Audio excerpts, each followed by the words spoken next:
Welcome to the FeedBak podcast, everybody. My name is Back. I got Obi in the house as always. How you doing, man? What up? And it is the return of Alex. Yo, yo. What up, Good to, people? good to have you back, man. And Yeah, man. Adam, Protextor in the building. How you doing, man? I'm good. How are you? I'm all right. It's been overwhelming lately, man. I'm like, and yeah, what like you were saying, Alex was talking about it. We have like a chat thing going on, and ask like, dude, this is too much. This is way too much. This is like, between just within the past few days, we had what? So there was a shooting, Jacob Blake. There was and the protest that goes with that. There's a DNC. The RNC is happening right now. Is it the finale? Is that today? Is it the finale, right? Yeah, I want to say today's last day. Yeah. Yeah, and then Trump is gonna like just talk shit the whole time and suck the air out of everything. Yeah. And what else? Let's hope that he adds a lot of air to that giant mask-free, packed-in RNC event. Let's hope he breathes a lot over everyone. I'm sorry. No, I mean, look, between see that's the thing. Like it gets to a point now. Like every conversation you get into, like turns political, Yeah. whether you like it or not, and it's kind of annoying. I mean, you guys run into that all the time, right? Yeah. I And mean, your friends, you talk even to your family. It's just the way. It's just what's at the top of everyone's mind. You see it everywhere. You can't avoid it. Like, I don't know. Then go right below the top of the mind, and what is there? Because I've had it with all this political shit. I know it's an election year, but it's like that all the time. And now it's just too fucking much, So I think. Go ahead. Sorry. I've heard people compare it to like a choir singing. They're all when a choir holds one note, people have to drop out to take breaths. So you got to take your moment to drop out and take a breath so you can come back and keep singing, because this is like a constant year, like you were saying. And I mean, parts of it should probably stay constant. Hopefully the other parts won't. Like hopefully the movement will stay constant, but the Trump presidency will end. It's Groundhog Day. Is that it? Groundhog? That's what you said, Alex, right? Yeah. It felt like Yeah, Groundhog man. Day. It's just again, it's just like we've talked about in other podcasts where, you know, it's on to the next thing for the media. It's regurgitating something from like 6 months ago because nobody's watching the media. It's a cycle, and it's just like, man, when are we just gonna just sit back and be like, you know what? Like, enough's enough, man. Like, doesn't matter what side you're on. It doesn't matter what side you're on. Like, I'm not saying that everybody needs to think the same, look the same, feel the same, or whatever. But man, enough's enough, man. Like when, you know, like enough's enough. It's not gonna stop. It's not gonna stop. But I have an announcement to make, because this is a first in FeedBak history. Uh-oh. Some dude, I don't know, started trolling the FeedBak page. Like, he literally went and posted 20 comments on 20 different posts by the FeedBak, just talking shit. And apparently it was a dude that Obi you were talking to, because you said Obi's a douchebag. I'm like, who in their right mind? I said right mind would ever think that Obi's a douchebag, first of all. I feel like I should feel like. Yeah, flattered. you have to feel some shit, because I was surprised, because I've never been trolled before. So yeah, like I've been getting used to this, because this guy, his name is Garrett Culver. Like, Fuck you, Garrett Culver. Yeah, fuck Garrett Culver. He's one of these internet trolls. So like, and I really only met him one time, like 10 years in person? ago. Yeah, in person, like 10 years ago. How? But then for some reason, with all the political stuff, he's been posting on all my posts, like kind of trolling and not just kind of attacking stuff I'm posting, but attacking what everybody else is saying on my posts too. Just like, he's just a shit starter. So basically, I guess over the past weekend, like he's been doing this for weeks and weeks, and I finally like wanted to like kind of prove a point. So I went to his page and I posted like 6 Trump memes all on his wall. You trolled him. I trolled a trolled him. I troll. was like, and then he like within 5 minutes, this guy deletes the 5 or 6 Trump memes that I put on his wall. And I was just, and he was like, "Don't be a douchebag, Obi. Like, why are you spamming me on my wall?" I was like, "Dude, this is exactly what you're doing to me. Like, Really? you Tit come for onto tat other like that? you come onto other people's page and you write all this hateful shit, and then you bounce off. And then when people go to your page, there's not one mention of any political posts, or you have like post after post of you and your family and all this. Like, he has like devoted dad and all this stuff. Like, so here I think he actually I think, you know what, I'm gonna be with you, Obi. Like, I think I looked on his page, right, and heading on his page, I want to say that what he had posted on there about like being a loving father or something like that. yeah, like He was trying to quote the Bible. Like, he was actually literally trying to quote yeah, the see, Bible. it says it right here, devoted father, like of that, and then On his Facebook like, page, resume. Oh, dude, Facebook you really put him on blast here. Just straight up.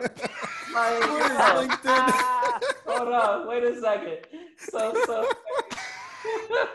I You know what? pulled up his Facebook page on my end privately just to look, and then when I came back to Zoom, this was pulled up.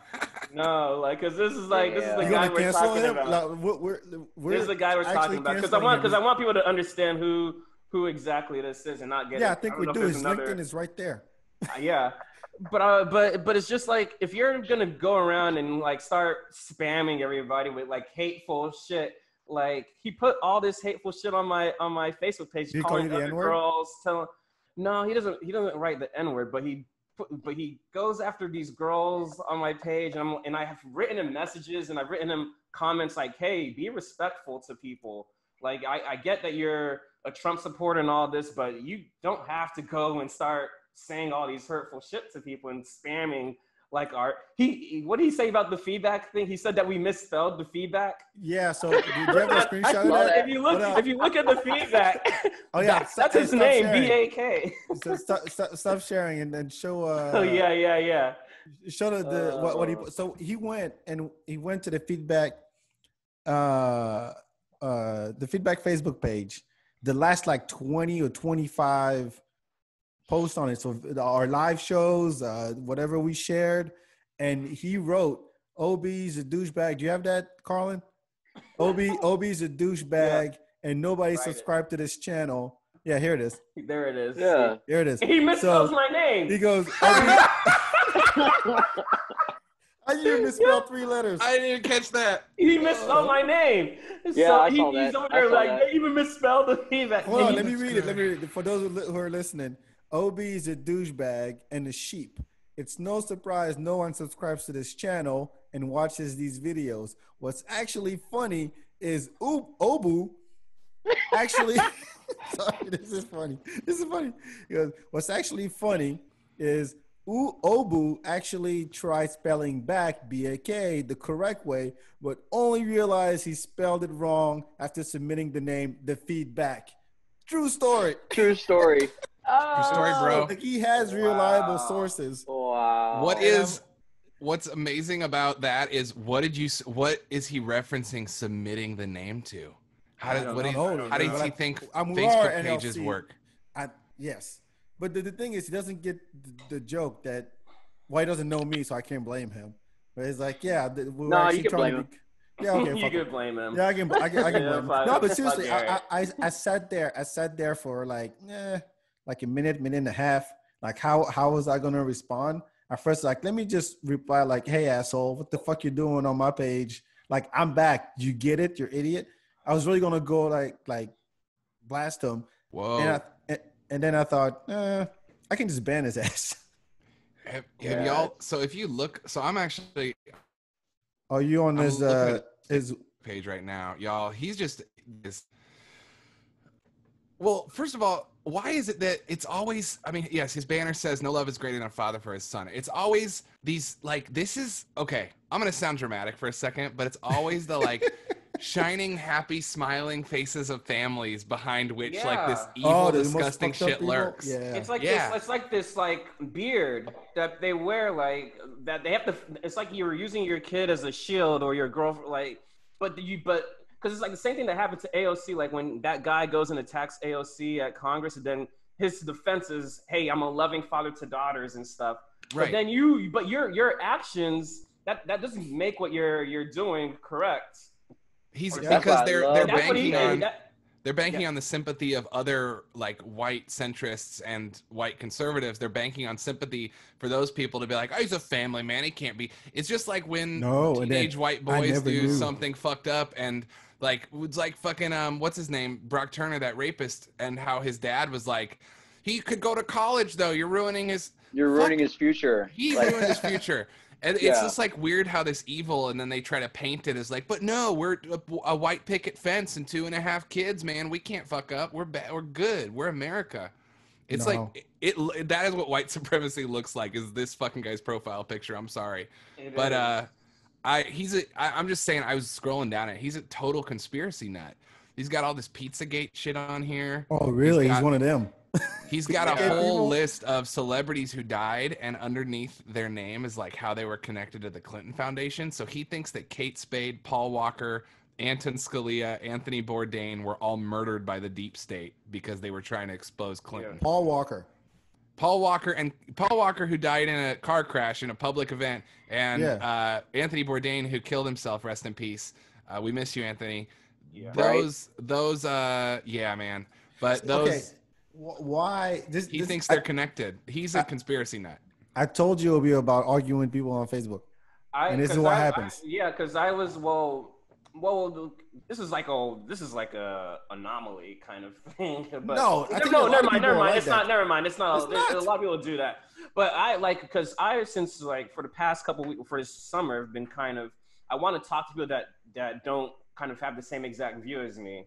So I'm trying to find some kind of understanding, and I don't want to just always have like an echo chamber. And I was welcoming at first that, okay, he's on the other side. He kind of has opposite like views of me. So maybe we could kind of have a respectful dialogue. And it started respectful, but I think the further along more stuff kind of started happening, he started getting angrier and angrier, and he started kind of like lashing out towards the people that, because most of our network are kind of liberals. I would say. Like, or at least most of the people that kind of are in our live, and they kind of write comments, and he attacks that side so hatefully. Like it's I don't know how you can help people like that. It's like they'll mask it as, hey, I want to have a debate or a discussion, right? But you don't want to debate. You want to just argue. All you want to do is argue with people. Like only if your debate fits their narrative or their paradigm. Yeah. Once you start breaking that box that they want to fit you in, then it's just like, then all they have is hate speech or anger, or because you're not fitting in their box to fit their narrative of an argument or a conversation or whatever. And that's, I mean, for the most part, we all do that, but not to that extreme. You have a kid. You have a kid, and you take like an hour out of your day to go on somebody else's Facebook page and comment. It's copy and pasted too. It's the same shit. Yeah. On my Facebook and on my Twitter. I'm like, imagine having that much free time every day. No shit. To go I'm do like, that. wow. What is your life like? That's why it's like kind of sad, but also, man, like that's these people's hobby. You know, like that's their hobby. That's what they look forward to doing. And the conspiracy. So I think, people get really afraid of the complexity of the world, especially this year. We're all trapped inside. We're all getting way more information every second of every day than our brains were ever equipped to handle. And so your brain, just like Alex is saying, it wants to make these little boxes. And when those boxes are challenged, you freak out, you get angry, you get scared. And I think that's why conspiracies are so attractive and rewarding, because they tell you, no, it's actually very simple. It's all this one thing that's happening, and you're smart for seeing through it. Not, oh no, the world's a terrifying, complex, awful place. It's like, no, you're a genius. You see through the bullshit. You're welcome to the club. Right. It's of course like guys, of course like this guy, like look at his fucking chiseled chin and his like barely scruff. This guy wants to feel like a badass. This guy is terrified, but he needs to feel like a man. So that's what he's gonna do. Hey, I just want to take this time to say hi, Garrett. because I know you're watching. Hey, asshole, how you doing, man? Thank you But for it's just like watching this. Hey, look, boring, we Garrett. gave him way too much publicity already. You're Right. you're, I think you're a he gets boring it. dude, Garrett, and you Yeah. gotta find a real hobby, man. And you Take care of your you gotta kid. love Take people. care of your kid. And Focus also, on your family. there's this Yeah, like male. Sorry, one more point, and then I'll shut up. But like, there's this like abusive thing that like I've just seen a lot of women specifically in the internet talk about how straight men do this, and what it is like using a really calm voice when you're arguing so that it makes you seem like you're the calm one, but actually you're being a dick.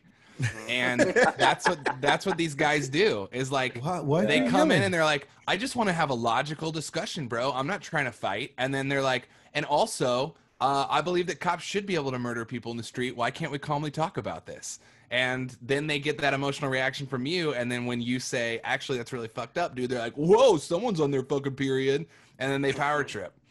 I hate these guys. Oh, you're a snowflake. Oh. Exactly. I'm like, Oh. I love that joke that you posted, by the way, Adam. That was great. That was So good. stupid. If y'all are watching right now, go to Adam. No, just Go quote to it. his What is it? Facebook page. I just tell them the joke. Oh, I gotta look it up. I was It's just saying, so- I know conservatives aren't funny because I would have seen someone make the joke that snowflakes get precipitation trophies. That's bars. yeah. Bars. All right. When I saw, I was This goes on the laughing shirt. When I saw that, I like it's so it. great. This- That is a quote. That's a shirt quote right there. All right.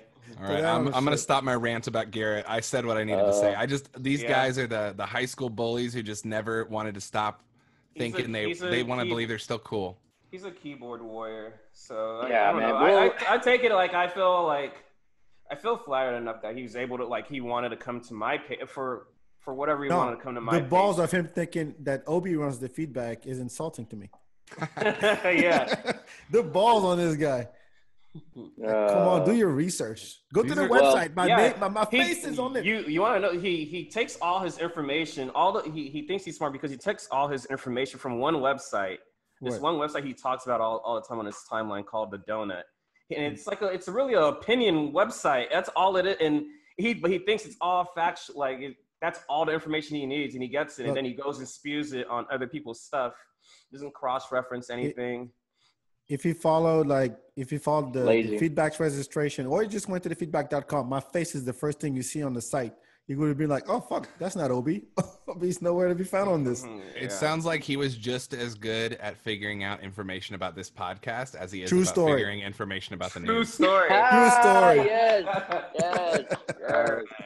All All right. Fuck you, All right, Garrett. all right. I wish Yeah. you all the All right. best. On to Have a nice life, better Garrett. things, right? Yeah, on to lighter things. So, did y'all watch this High Score documentary or no? I haven't Yeah. watched it yet. I should. Oh, you haven't? I watched. Hey, No, I'll I talk about watched- it. Spoil it. I don't care. I watched the first episode, Uh-huh.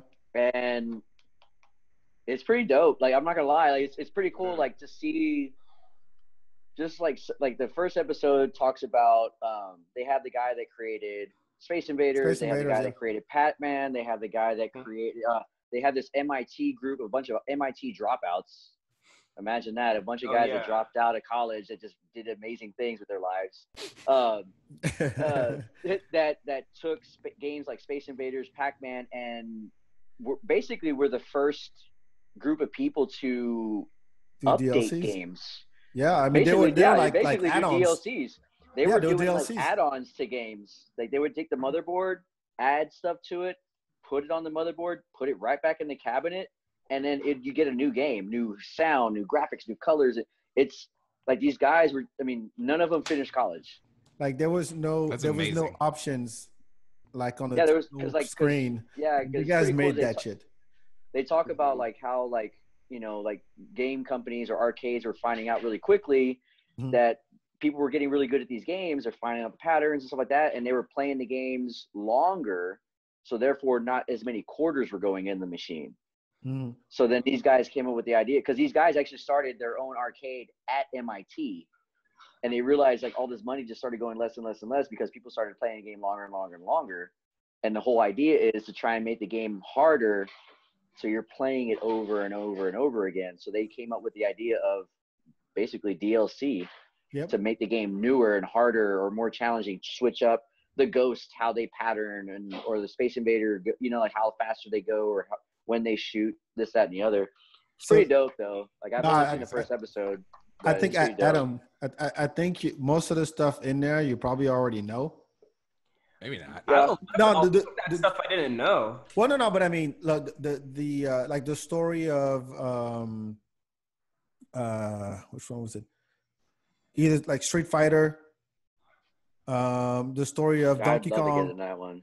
the Yeah, story there's- story of Donkey Kong, or like how RPGs came from like, you know, like Dungeons and Dragons. Yeah, I the didn't board know game. RPGs came from dungeon like those kind of board games. Yeah, it's the They same wanted thing that's to, been put they in wanted to video. like kind of how do we make this game into the video game market? I was like, that's clever. Like I No, I didn't mean, think about that.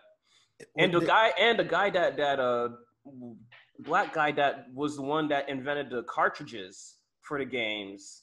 Like he was the first one, but he's not really credited with making the first cartridges because it was on that Channel F system that didn't really take off, and then Atari took it and ran with the cartridges, and that's how video game cartridges all kind of started going throughout the whole industry like that. It's like so cool, that whole documentary. I'd like to see them. I haven't seen most of it yet, but it's like I'd like to see if they talk about like in television or, you know, just like those like the offshoot brands that just didn't make it. But I'd like to see them get a little bit of light shed on them because What do you mean? if it Offshoot wasn't for brands? the, no, I'm saying like, you know, like just companies that try to make consoles to try and jump in the market. You know, but they were part of the pushing of these major companies that still are here today, like Nintendo, PlayStation, Microsoft. Like if it wasn't for these other companies trying to jump in to like try and do something. I mean, like Sega's a prime example to me of they try to that was a major one. There was one that came right after Sega that nobody really remembers, but I remember it. Or no, maybe it was right before Sega. It was called Virtual Game, or it was supposed to be like the first.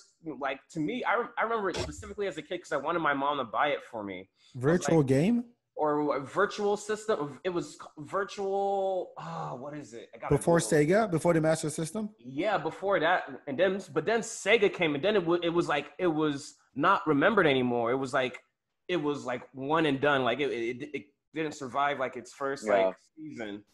Well, the reason why I say Sega is that like because Sega would still be here if they just didn't flood the market with like system after system after system after system after system. Mm-hmm. But for them doing that, it made all these other companies that had systems like, hey, let's not do that.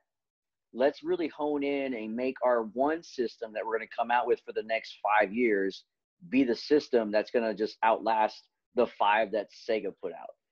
You know what I mean? So like, I feel to me, Sega had a really intricate part in pushing all these other companies forward. That's just me. Because Sega, I played Sega more than almost the other ones. Me too. Yeah. Which one I think is underrated? Dreamcast is so underrated. So about the Dreamcast. Right here. Look, Adam's about to pull it out. Should still I'm gonna go unplug it, but it's 2 feet from me. I love it. That system was great. Yes. It was amazing.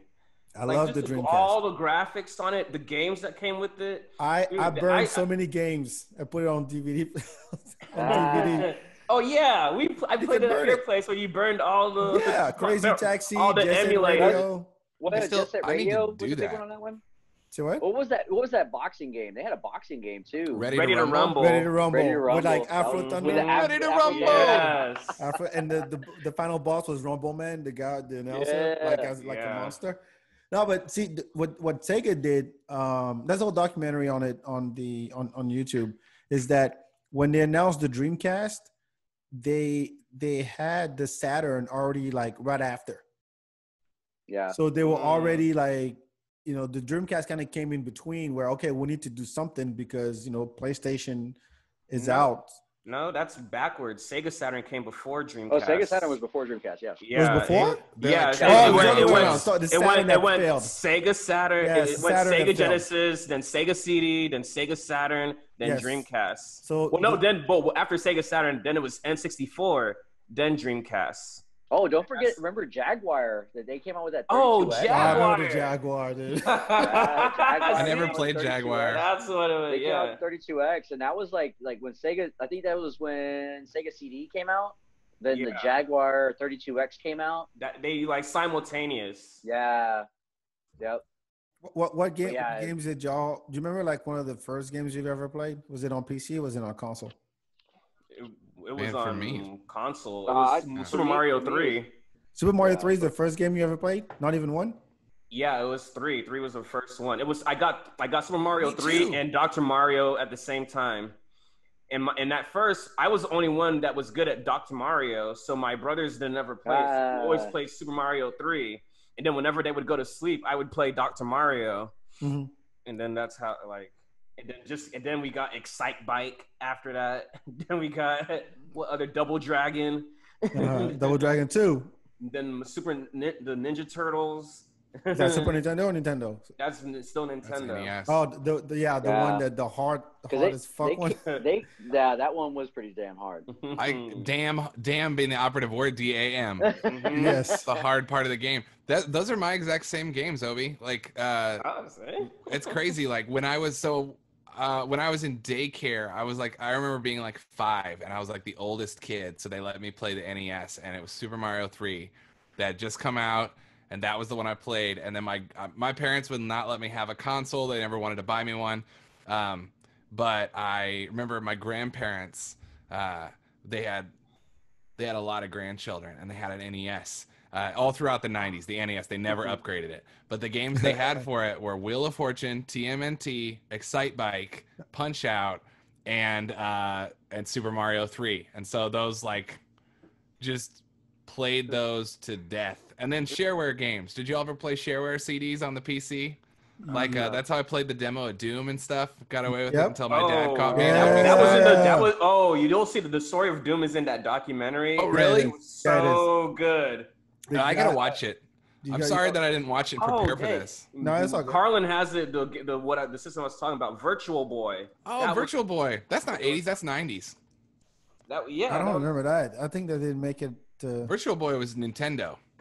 Oh, that was Nintendo? Okay, yeah. Oh, yeah. Okay, it's a Nintendo virtual reality. Yeah, that was the first time VR. It looked like a VR kind of game set, and you were immersed in the game.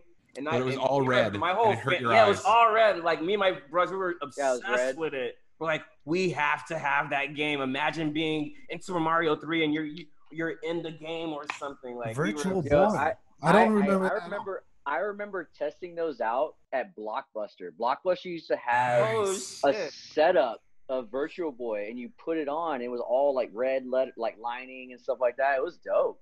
I played it at a friend's birthday party at one of those play places that they used to have in the 90s for kids. Both of y'all played it? That was there it is. There it is. Oh, it hurts the eyes so much. I've never seen this shit. I wanna play it.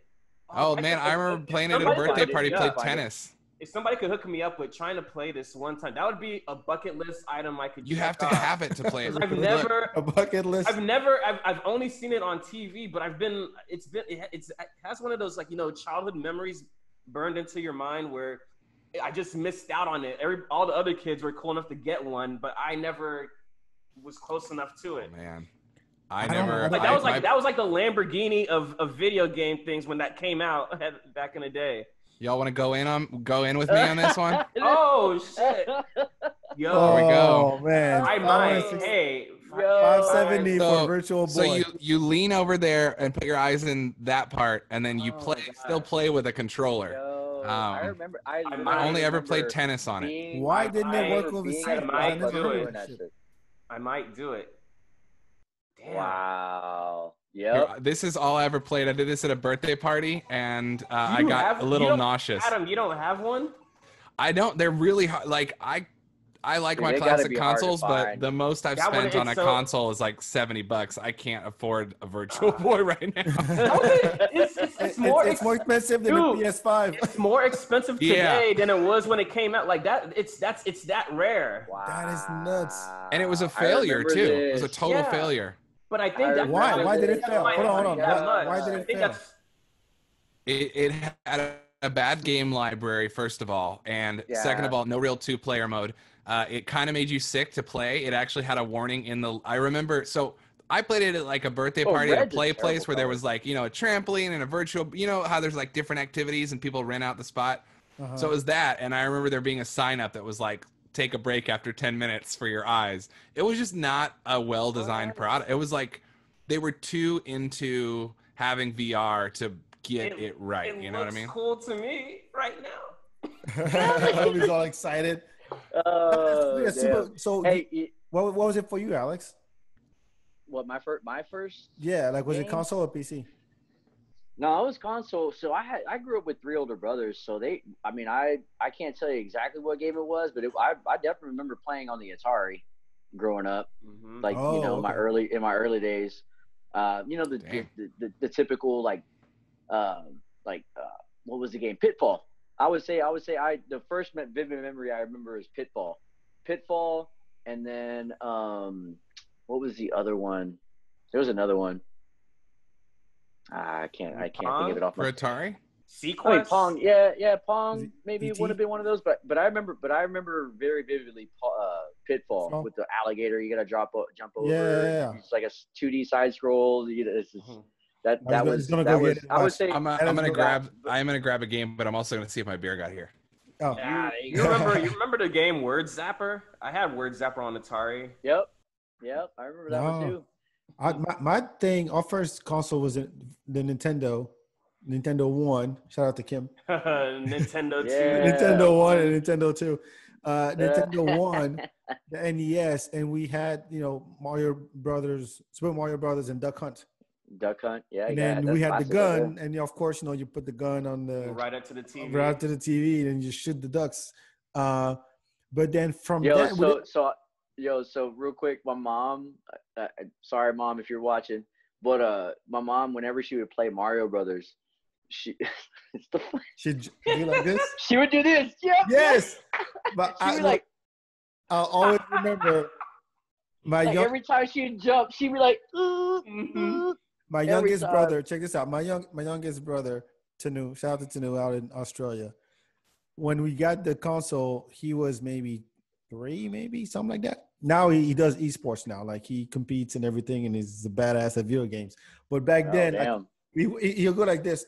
He'll grab the controller, stare at it, and then start going to the right and get die, and try to jump over that first Goomba, whatever they call the mushroom thing. Goomba. And he would go like this and go. He'd just like try to jump with the controller and go, this is bullshit. That shit doesn't work. It doesn't work. He's all mad. I'm like, no, dude. First of all, don't stare at the controller. Stare at the screen. And now he does esports. It's like a professional Dragon Ball Fighter Z. Jump Force. Is that Jump Force? I've seen that. No, Fighter Z, the one that looks like the cartoon. Oh. It looks like the anime. Okay. Yeah. And they keep adding more characters. It's like, I don't know, 30 something at this point. But man, yeah, it's a really good the high score on Netflix. I think it's well done. There's one common theme though that I noticed is that every episode they highlight people who actually contributed to the video game industry, whether they came up with the game or they were the guy to distribute it. But there's always somebody who was part of who won a competition. Like when. There was a Sonic competition that I never heard of, like in 1990, 1991, something like that. And they interviewed a guy who won, who was like the world champion of Sonic. The battle at the Rock. Yeah, and then they did that at Alcatraz. The finals were on Alcatraz. Yeah. And so they had a couple of those guys. Yeah. So what I didn't know is that back then, just like today, there's esports, and it's bigger than like sports and live music combined or some shit like that, some crazy number. But even back then, they actually had competitions, like worldwide competitions, where people will, whether it's Sonic, Street Fighter, of course. But there was an early one, in the first or second episode that one guy who was playing an old school game and won some kind of trophy. Remember what that was? The Nintendo one. They were playing a Nintendo. Y'all talking about that tournament cartridge? Can I screen share again? Yeah, go ahead. Yeah. All right, check this out. You won a trophy. So this is oh my god, man! Whoa. This is the rarest NES cartridge. There's different versions. The gold one is rarer. I don't think it's actually worth $1 million. I think it's technically worth about 400,000, but this is the rarest Nintendo cartridge, and it was used for, you can kind of see it, you have to squint, but let's see here if I can zoom in. Nintendo World Championships 1990, and so it's a cartridge that everyone played with, and you had to play off this one to keep it fair, and it's got little switches on here that change how long the game lasts. So this, I don't think this person's never going to sell this for $1 million, but it's yeah, that's the aim that's the high, one. right? Yeah, you pass that shit to your kids.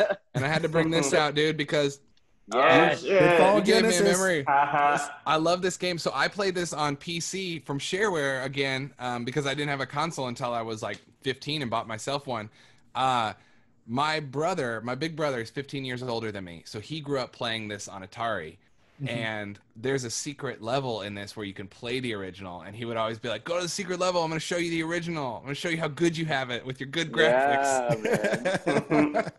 Dude, you know, and it's crazy. Like, bring this bad boy out too. Yeah, Ninja that's Turtles so on great. NES. That's so great. You know, it's crazy. Like I'll go back, and I've played. I mean, I don't have a lot of the old consoles anymore, but like whenever I come across one or somebody that has one, like I play it. Man, 4 directions and 2 buttons have never been harder. Right? Really? You know, like now Now you got all these combinations now. Well, I'm saying, like, I play all these like games. That's how now, hard like, it gets.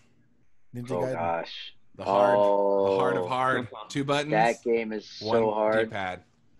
Oh, but yeah, man. Like sometimes, like going back to those games, I'm like my brain remembers a lot of that stuff, but to try and execute it, it's just so hard. Like Dude, you know, there's like I'm websites sure. now. You can play on the web, and Yeah. you can play any game, like whether it's arcade, old consoles, like emulators run on the website, and you can play anything. Yeah. I played remember Road Adventure on Sega CD? It's kind of obscure. Sounds familiar. No, so The game.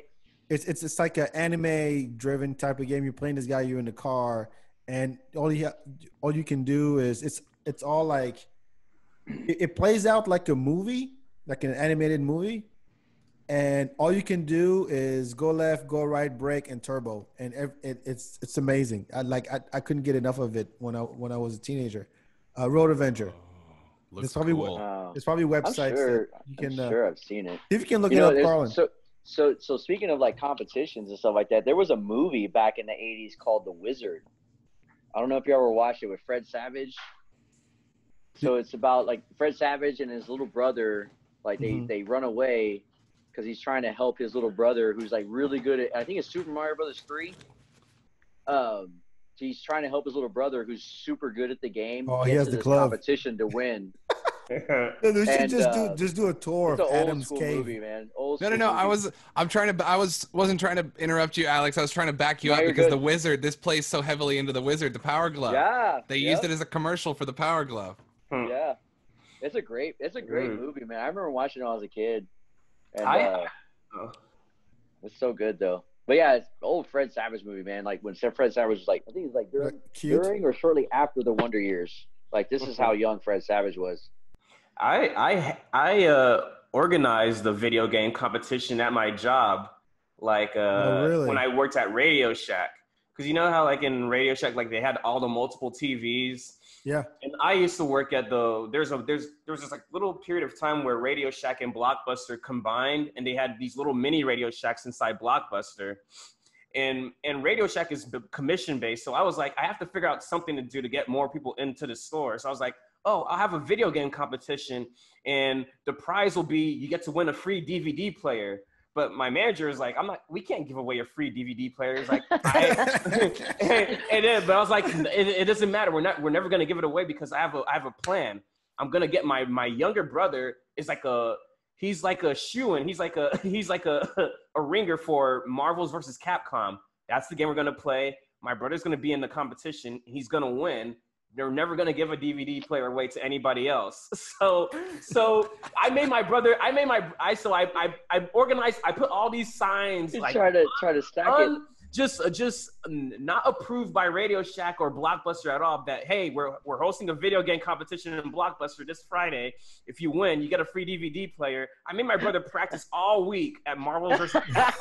Did he know how to play? Because yeah, he was good. He was the best I've seen. But so you see watch a lot of people play because he's probably good. I know, but I didn't know who was gonna come into the store. So I was like, practice, because if you lose, I'm fucked right now. I might lose my job. Like you can't lose. So the day comes and we're and all these other random I was expecting kids to come in, but these grown men that were playing video games are like, oh yeah, I want to run a DVD player. But they were like video game junkies. So I was like, they look at the pad and just keep hitting the same button. I was like, I'm gonna be in trouble. One of these guys is gonna beat my brother. That's like in middle school or something.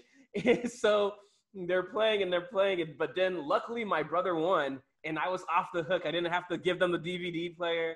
I was so close because I had no backup plan for what I was gonna do if somebody else won that.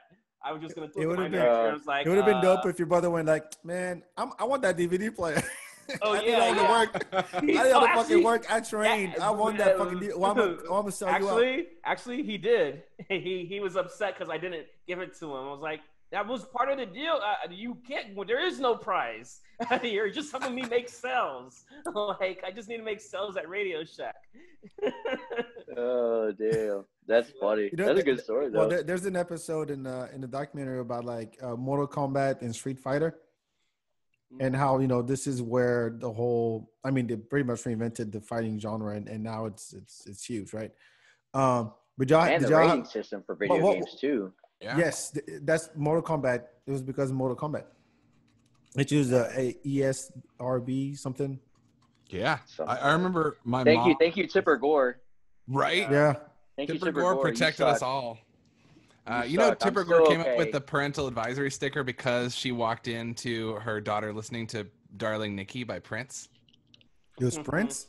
Yeah, it was "Darling Nikki." Yeah, and then wasn't the lead singer from Twisted Sister like sitting in front of like the? Yeah, he had to testify. He had to testify, like it was Twisted Sister, the lead singer. He was in front of like Tipper Gore and all these other people too. Like, that's so yeah, because they were putting. Prince wasn't gonna waste his time with that garbage. Right. Yeah, I remember my mom being worried because of like blood in video games because she saw some special on TV, and then like my brother and I were hanging out. We rented Mortal Kombat, and I remember my mom coming in and being like, "I don't know if I want you playing this," and then she watched us play around, and she was like, "What? Wait, people are worried about this? This looks fake. Have fun, guys." Yeah. See, growing up, I never, like my parents. Cause I grew up with 3 older brothers. So basically, my closest brother in age, Chris, raised me. I was listening to like, when Enter 36 Chambers came out, and then the very next like half year, Blood Sugar Sex Magic came out. I knew those albums, the lyrics front to back. And I turned out okay, But video games are the same way. Like my parents would get mad whenever me and my brother would play Tecmo Bowl. Really? And Tecmo Bowl? Dude, Tecmo Bowl is like NFL Tecmo Bowl. Yeah. My parents would get more mad at us spiking the controllers because we were so pissed off that the other person scored versus us like playing violent video games. Like it was more about like, hey, we can't afford to pay for that crap. Like, don't do that. My parents never cared. They really. My dad would go to. We had the Super Nintendo was the one we had the most games on, but he would. So the French version of the Super Nintendo is different. It's shaped different, and the cartridges are different. Like in America, the cartridges for the Super Nintendo are like rectangular, right? Rectangle. Yeah.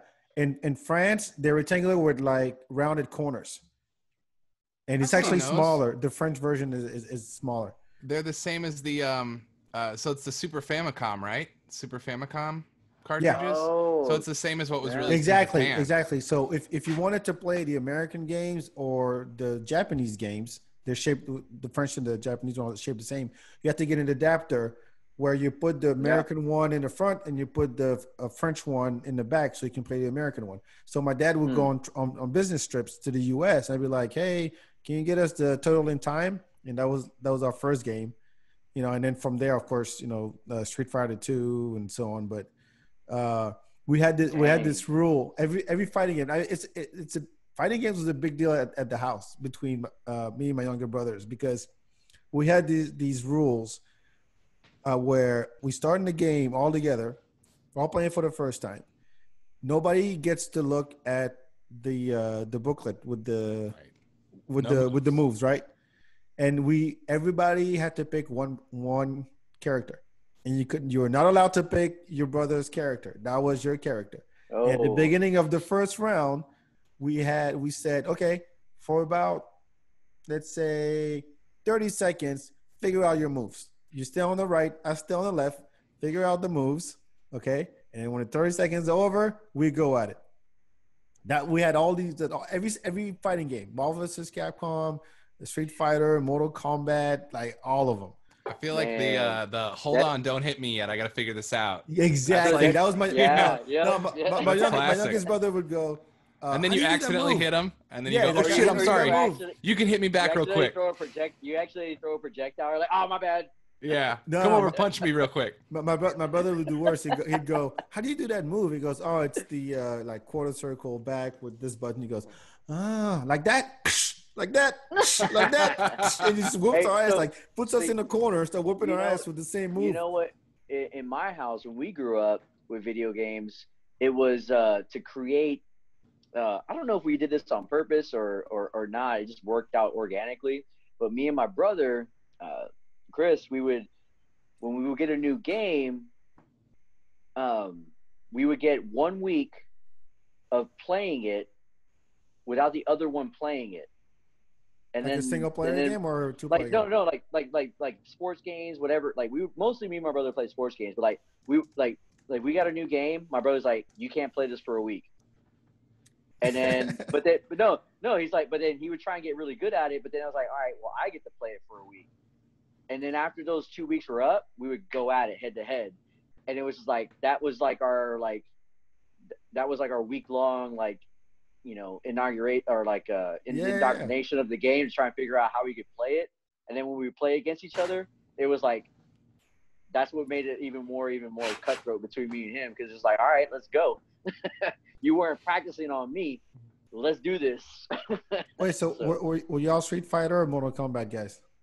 I was both. No, go ahead, Adam. I was both. You had me looking up you had me like looking on the internet to see how much Marvel vs. Capcom goes for. And it's, man, quarantine has really done a number on the bubble of the used game market, I tell y'all, because I used to buy a lot of games and I have not bought a single one in quarantine because prices have gone up. Anyway, side note. I was a both guy. I had, I remember distinctly, like I said, never had a console, but my dad was like the computer guy, and he was cool with me having some computer games. And I remember getting this thing from like, you know how there used to be computer games at like Office Depot and stuff? They had this like, Street Fighter 2, what am I trying to say? CD-ROM game that you installed, and then it came with a little SNES style controller, like a knockoff that you could plug into your computer. So I played the hell out of that, and then I played Mortal Kombat over at friends' houses. But I think I grew into more of a Mortal Kombat kid over time. But me and my brother would play Street Fighter 2. I remember my dad being like, "Why do you keep picking Chun-Li?" I was like, "Are you a girl?" Right. I was like, hot, bro. Because she's really good fighter. Her leg goes really fast. I'm not grazing those sissies. What I was actually, sorry, I don't want to supersede your question back of if we were Mortal Kombat or Street Fighter. I want to know everyone's answer to that too. But I also want to know what's your number one fighting game period of all time. Oh fuck, that is. I was Mortal Kombat Trilogy, the best game of all time, and I would always be Cyrax. Hell yeah. That's the third one. What? That's Mortal Kombat 3, right? Cyrax and all the new ones. Yeah. Jax came in, and Mortal Kombat Trilogy is PS. Mortal Kombat 3 had a lot of versions of that game. Oh, I will say that. They had Mortal Kombat 3, then Mortal Kombat 3 Ultimate, then Trilogy. Right. They had like a, but see me like kind of piggybacking off of that, like Mortal Kombat 3 Ultimate was like this is when I was in Puerto Rico at the time. and I was in 7th grade. And school in Puerto Rico is a little different than here. It's like almost like college when you're in like if the teacher doesn't show up, you ain't got that class for the day. So we would literally walk down to this pizza place, and they had a Mortal Kombat 3 Ultimate cabinet, and we would just throw down, man, just like quarter after quarter. And then all of a sudden, like all of us, like we all got together and bought the guide, like the guidebook. Like, you know, the internet wasn't around then. So we all bought the guidebook, and we would study the characters that we would like play with. And my boy, I was always a Sub-Zero dude. Like that was my boy. Yeah, Sub-Zero was the dude. Freeze, run towards, uppercut. I learned to dislike I learned to dislike Sub-Zero because everyone would choose him. Yeah, he's such a everyone default. would choose Sub-Zero. Come here, over and over those again. 2 people. So I would always learn to fight with everybody else more. Like I would always choose or Sector or what's Cabal was another good one too.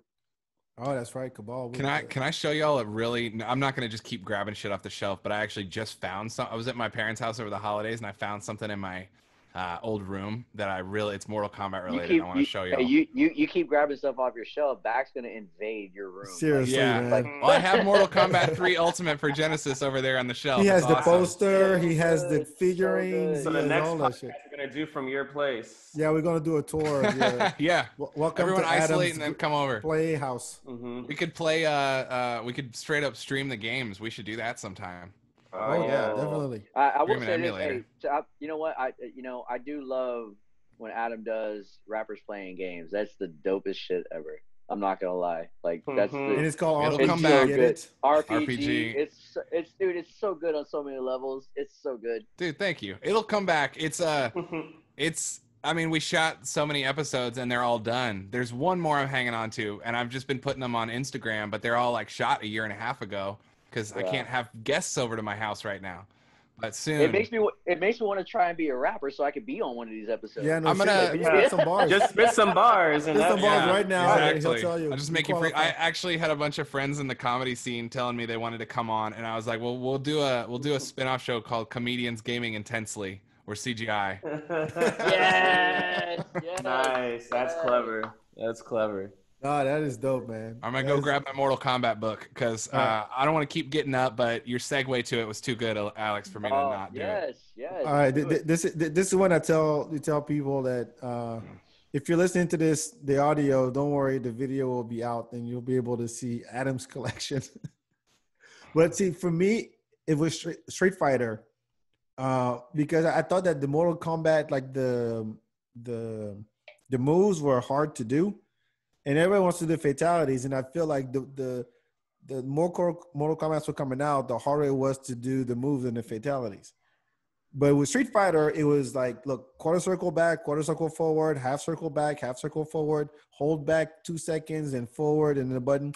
And it had such an impact on us that, like, I remember my youngest brother used to yell Hadouken in his sleep. Seriously, in his sleep. Shout out to Tanu, man. And it became the reference when we played any other fighting game.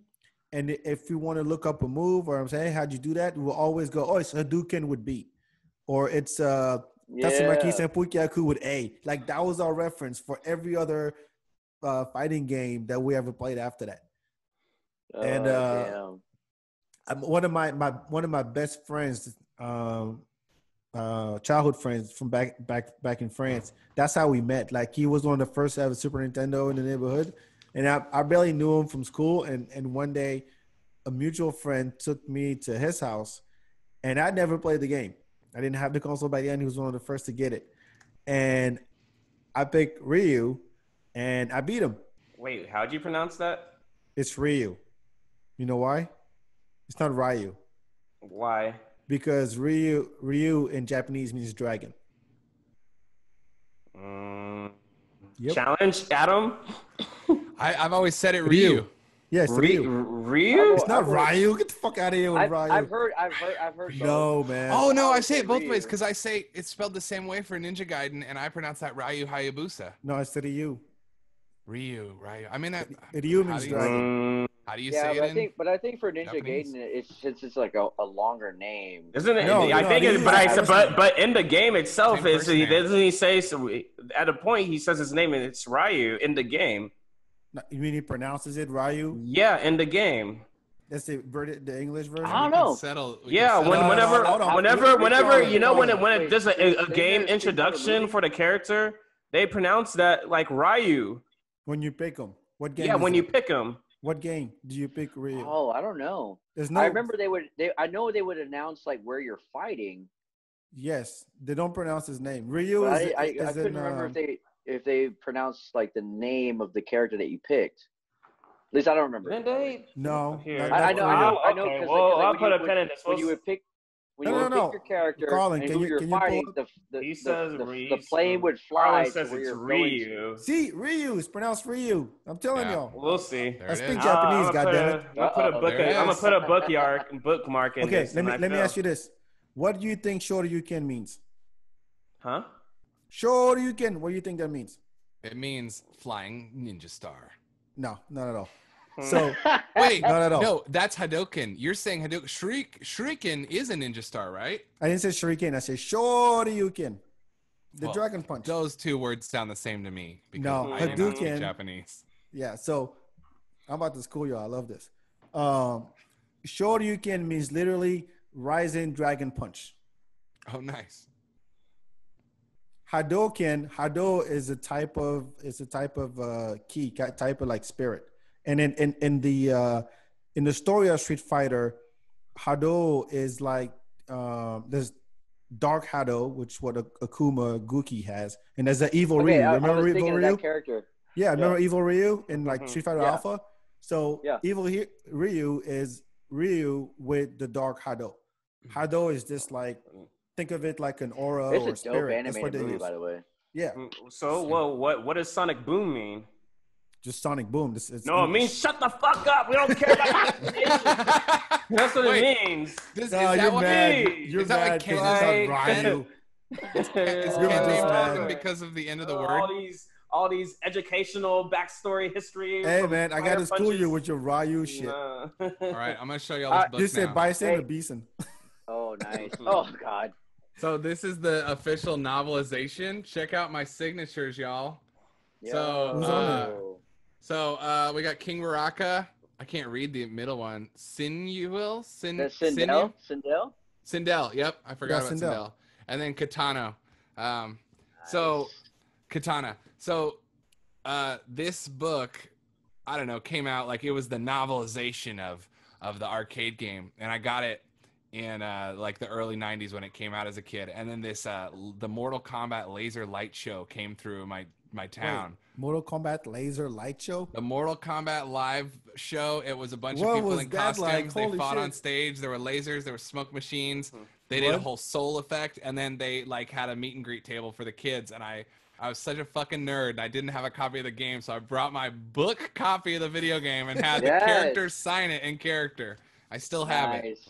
Do you And I've remember been- the movie? Nice. Did you? Yeah, I was about to ask right about that. Did Did y'all you like watch any the of the movie? movies of the like fighting games, like Mortal Kombat or Street Fighter? Oh, that Street Fighter was horrible. I like It the was first two Street when I Fighter was was terrible. I young. liked both of them. No, the So- Mortal so I Kombat, the liked first them. Mortal Kombat was actually decent. For It the was okay. time, it was decent. But that Street 97 Fighter with Jean-Claude 97 Van is when Damme that as movie came Guile, out. no. There just I'm was saying- not enough fighting in both of them for me. But I remember Well, being so confused that they had the same exact plot. I was Yeah. like, wait. And then when I got older, I realized, oh, they both ripped off Enter the Dragon. I get it now. Yeah, there's a tournament, Yeah. and then there's the guy who runs it is evil, They- and then So there is, I think they've already casted, and there are in either pre-production or they've already started shooting. They are doing another Mortal Kombat movie. yeah, they are. well, good. I think if they do it again, I think it'll be good. I think enough time is gone that you know what to do correctly. There's enough examples. I feel Examples. like- I don't think there's any examples. Like but- most video game adaptation in the movie sucked. Well, but that's What? but again- X-Men is a whole franchise. I said video game, well, not no, comic video book. games though. Oh, Yeah, okay. video game movies do have a. Name one besides Sonic, maybe. And Edge of Tomorrow. That's a video game. No, it's not, but it's the best movie. It's the best video game movie. Oh, It's not. and Ready Player One.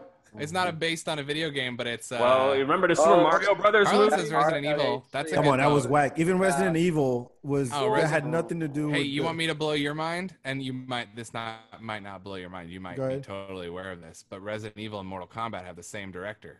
No shit. Oh. Oh, there was. Remember that there was also a Doom movie. Yeah, Yeah. that was not. Doom, The only cool thing about that movie that actually linked it to the video game was whenever the character that The Rock plays picks up that chainsaw, Mhm. and it's in third person, but then all of a sudden it goes into a first person camera view. That's the only reference to the video game that they ever make in the entire movie. There was a guy that was like there was a director, maybe that's that dude that like he made all these video game adaptations, and he got so desperate that in one of them he actually used footage from the game to replace actual cuts in the movie. Oh man, you're talking about Uwe Boll? So That's his name? yeah, Uwe Boll. He's a notoriously terrible German director. He's like he is. He's a terrible director, and he has some like interesting ideas, but I mean, I may be calling him. Maybe he's an outsider artist, and we're all being trolled by him. It's like Maybe that. it's just whack. Yeah, and But he also like he was famous for holding a boxing match with one of his biggest critics, and then like the critic showed up thinking it was gonna be a joke, and Uwe Boll like showed up ready to beat the shit out of him. He's a crazy person, but he adapted Postal. Maybe Obi should do that with Garrett. I should. Yeah, boxing match. Anyway, But yeah, anyway. you're talking about House of the Dead by Uwe Boll. I remember. Oh, yes. I remember being in a hotel room yeah. in Topeka, Kansas. Y'all know the Westboro Baptist Church, the like Yeah. super Gay, yeah. So when I was in high school, they came to my small town in Iowa City, Iowa, and they protested a local theater putting on Laramie Project. And me and my friend went over there with our camera and shot some footage for a documentary, and we didn't get enough. And then we found out they're in Topeka, and it wasn't too far away. So we drove down to Topeka for a weekend, and we just walked straight up to the front door of their church and knocked and told them we wanted to make a documentary, and they like took us on a ride along, and it was crazy. It was supposed to be like this expose of this like hate-filled church.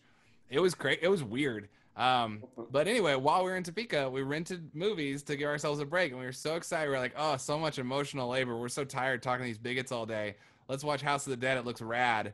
And it was more tiring to watch House of the Dead. Man. Fucking awful Yeah, movie. But you know, like it's hard to. So for me, the games that I play in like the storylines and the writing and the amount of passion that you see in a lot of these video game series, Mass Effect, Halo, Resident Evil, Assassin's Creed, like there's a lot of passion that goes into these video games that you just can't adapt into film. You just really can't. It's just you can't condense the stuff that they put in it, because a lot of this stuff is really deep, especially Assassin's Creed. I didn't even bother with the movie. They're making another one. I didn't bother with the movie. No, don't even. The movie doesn't the video game series. Yeah, of course. Just go on YouTube. Just go on YouTube and just look up Assassin's Creed. Like somebody could do the cutscenes of like everything of the game. Yep. And you like it's like a movie. Better than any movie you've ever seen. Even the Assassin's Creed movie with Michael Fassbender. Like it's so good. I've watched some of it. I was like, this is fucking amazing how this game is. I don't know who like the concept of it. They should just put that out, animate all the cutscenes together, and just put it out in theaters. It's that much. That's what I got work on YouTube. into it. But like, so there's like take Uncharted for example. Right. So they cast it, Uncharted, great action adventure game. Great game series. Love it. I played them all. They're making that movie. Yeah, that's what I'm saying. They're making it, and they got Tom Holland to be Nathan Drake. And you're like, it. Sometimes the fan version of those adaptations is way better than whatever Hollywood does. There's actually a series. It was Street Fighter series that was like a fan made one. It was like 9 episodes or something like that. And there's a Ken, there's a Ryu. They're both real martial artists. Actually, everybody in it is a martial artist. And they speak Japanese, and they have really good special effects, and they actually really tell the story of Ken and Ryu, and their master Goken. Yeah, I think I've seen. Yeah. It's I really well saw done. the Mortal Kombat fan one, and that one was super good. That was rad. That was like 10 years ago. That I haven't was seen that one. that was amazing. How I was But- like, but- why did they not put this out? Like, who in the fuck? Hell, this Mortal Kombat series is amazing. Well, go ahead, Obi. Keep going. And because was it who's the guy that directed that or wrote that? Michael Jai White, was he the one that? Yeah, he's the one that Mortal Kombat little. Yeah, mini that clip? sub series. That was dope. It was That was insanely good. Insanely good. Yeah. I want to watch the full movie of that. And then the same thing happened with like Andres is bringing up Halo. Halo's been like struggling in development for years because they just can't get their shit together with exactly how this is supposed to be. Well, the original company Bungie doesn't do it anymore. Okay. So you know, when Bungie left, I knew that series, that, like, you know, the hands of the Master Chief and that storyline was up to, you know, Microsoft Studios and 343 Industries. You know, so it's like, but you're taking, like, it's almost like George Lucas made the original Star Wars trilogy. Then you got other people making movies based off of his material. Yeah. By their understanding of it, you're not going to get the same thing. You know, like it's just hard. It's like the first half of Game of Thrones versus the last half. Right. Yep. Oh, you want to go there? Well, if you're talking, that's a perfect. It's so segue 2019, man. About like video game adaptations and HBO adaptations, because I think you make a good point about condensing the story. But I think that it's getting to a point where people are seeing video game like to film adaptations as less necessary, because so many people are already engaging with the video game. Like, you don't need to make it a movie. Everyone already did the story in its other medium. Like that medium of storytelling through gaming is becoming so legit. So we just played through Last of Us 1 and 2 in quarantine. I love those games. It was my third time on the first one. But speaking of that, adaptations, that's actually Last of Us is being adapted by HBO, but as a mini-series, so they can just do the whole story.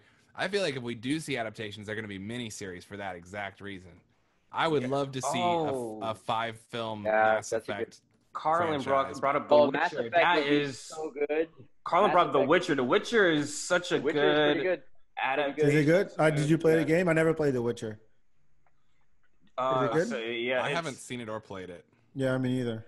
Never got into it. But have you, like, one game that has some of the best like cut scenes in it is, have you any of y'all played Metal Gear Solid?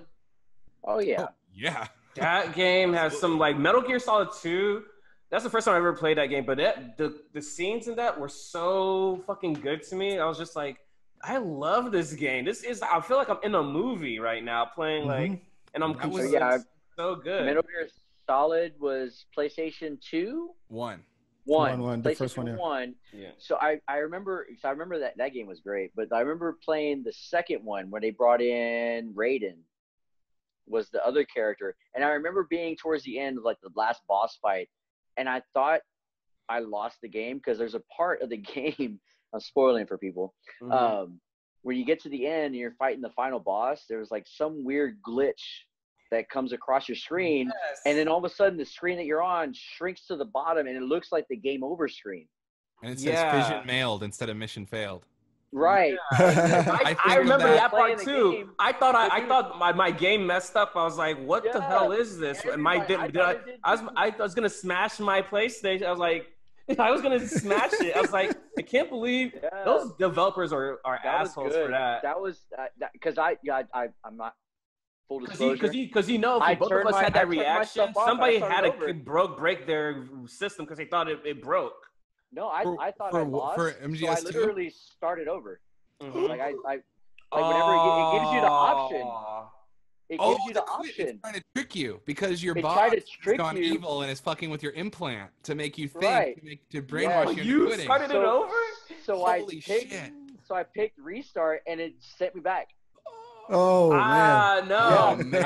I was like, I'll put I myself left out there on that. dude, I left my TV on. I was too afraid that I was like not gonna get back. I was like, fuck this. I'm gonna figure out how to fix this in the morning. Wow. No, I never played that game. The only time I would ever the first ever do the whole like leave the game on is when I was playing Final Fantasy VII. And you play that game for hours and hours and hours, and you wouldn't think to like, oh, I need to save this game. I need to save this game. You're like, you're just going. Next thing you know, you wake up and you just see game over. You wake up like 6 a.m. You're like, no, because some auto fight spawned on you and you died because you didn't take a turn. Yep. And then you got to go back to like your saves, and you're looking like, wait, 3 hours ago. No, I'm done. Like, I'm done. 3 hours ago was like 8 levels ago. Especially if you spent those three hours like in the woods killing mice to leveling level up. Oh god, if you're grinding, that's so heartbreaking. Yo, Metal Gear Solid 1 is my favorite game of all time. It's the game I've played through the most. Really? They also fuck with you in a postmodern gaming way. There's 2 things I love about that game. One is that at one point in the game, you're told to get in touch with Meryl via your codec. And the code for it you don't know, and then a character in the game says it's on the back of the CD case, Snake, and he's talking about a picture that's on the back of the game case. You have to go pick up your game case and look, and then there's a little screen cap where it says Meryl and then her phone number. That's cool, yeah. Huh. And then the other part is Psycho Mantis. He's a psychic and he predicts your moves. So you can't. He'll know where you're going to be. You have to switch the controller into the other port from to beat him. From port 1 to port 2. Yeah, Yep, and I had a friend who. That's some trick shit. They do a bunch of crazy things in that game that are just so clever. Wow. Kojima, my buddy, my best friend when I was a kid beat Psycho Mantis without switching the controller port because he tricked him by like firing guns into a corner and then running. But he spent literally all of his ammo on that fight and had to start the game over because he couldn't progress. You have nothing after afterwards, doing yeah. Yeah. Man, that's impressive. There was a trick in it is. And so God of War 3, also amazing franchise. If you haven't played any God of War, the last one is like one of the best ever. It's the only game that it doesn't have any cutscenes. It's a one camera shot game the entire time. It never cuts. Nah. But anyway, great choice for Love God of War. They're probably going to make a movie out of it because the story is so compelling. But anyway, at the end of God of War 3, I'm spoiling it. It's been years. So you beat up and kill all the gods of Olympus, Zeus being the last one. And at the end, it turns to POV. And you keep punching Zeus in it. Is there echo? Obi, do you have your? Oh, there's echo. Anyway, and you keep punching Zeus in the face. You keep punching it, and you have to hit like L1 and R1 or whatever. Keep punching, and then the screen goes red, like the blood starts splashing on the screen, and it keeps going and going until the screen is totally red. And what happened to a lot of people was like, I got to keep punching because there's got to be something. There's got to be something. And your screen's entire red. I went on for 5 minutes just punching Zeus in the face. And you could still hear the sound. You could still hear everything. Like the screen is just full of blood. And there's nothing actually. Nothing happens. You could have stopped. I could have stopped once. I will say this though. A lot of games, and because I'm playing it mostly right now, like a lot of the Call of Duty games that have been coming out in recent years are those seamless transitions to cutscenes. So I remember, you play games back in the day. I'm just going to pick one out of the air. Final Fantasy VII. Loading. You play a level, and all of a sudden, black screen, cutscene, black screen, game back on. Now it's just like it's like a seamless transition now. And then like there's even times where I've where I'll play. Call of Duty, like Modern Warfare, where like I'm like, oh, cool, cutscene. I'm watching it, but then I got to hit a button real quick. Oh crap! Like right. You like that. Gotta pay attention to these games now. Like they actually like Tomb Raider. The new Tomb Raider games are like that. Like you'll be in the middle of a cutscene, and all of a sudden, like, you're like, oh, cool. And it's like, oh, wait, oh, and then you miss it, and like you get like ran into a stake or so you're dead. You like, So like I like how games now You have to pay attention the whole time. are not even that. It's just like they're immersive now. It's not like finish the level, done, cutscene, next level. Like I do like that movie immersive kind of like that part of the games nowadays. Like it makes me feel like I'm actually a part of the game. I think like the character, like I do like that. I like that about movies, when movies make me think, like when they make me put me in a position of I got to think like this guy. Like Memento is like the movie that I think about really. Yeah. We're like, man, I got to like, okay, I can't remember everything because this guy doesn't remember anything. So I got to think like this guy to figure out why this movie is the way it is. And that's why I like Christopher Nolan movies. But anyway, there's a small tangent. Hey, but like I'm gonna watch Tenet on Monday. I like video games that I know I want to see that one too. I like video games that do that because it taps into that flow state, that kind of like disconnect mental state that you're in video games, where you just kind of lose track of everything and you're just like immersed in that. And your heart races for certain moments. You kind of like feel bad at certain moments. I like games that have that. Have you played Last of Us? Have you played The Parts Last of Us? I've played parts of the first one. I haven't played it all the way through. Man, you got to start that game and just get invested. Like, there's that game, like, I'm going to turn my volume down in case it's me on the echo there. But that game, like, I'm incapable of finishing that game without feeling like the heart's been ripped out of my chest.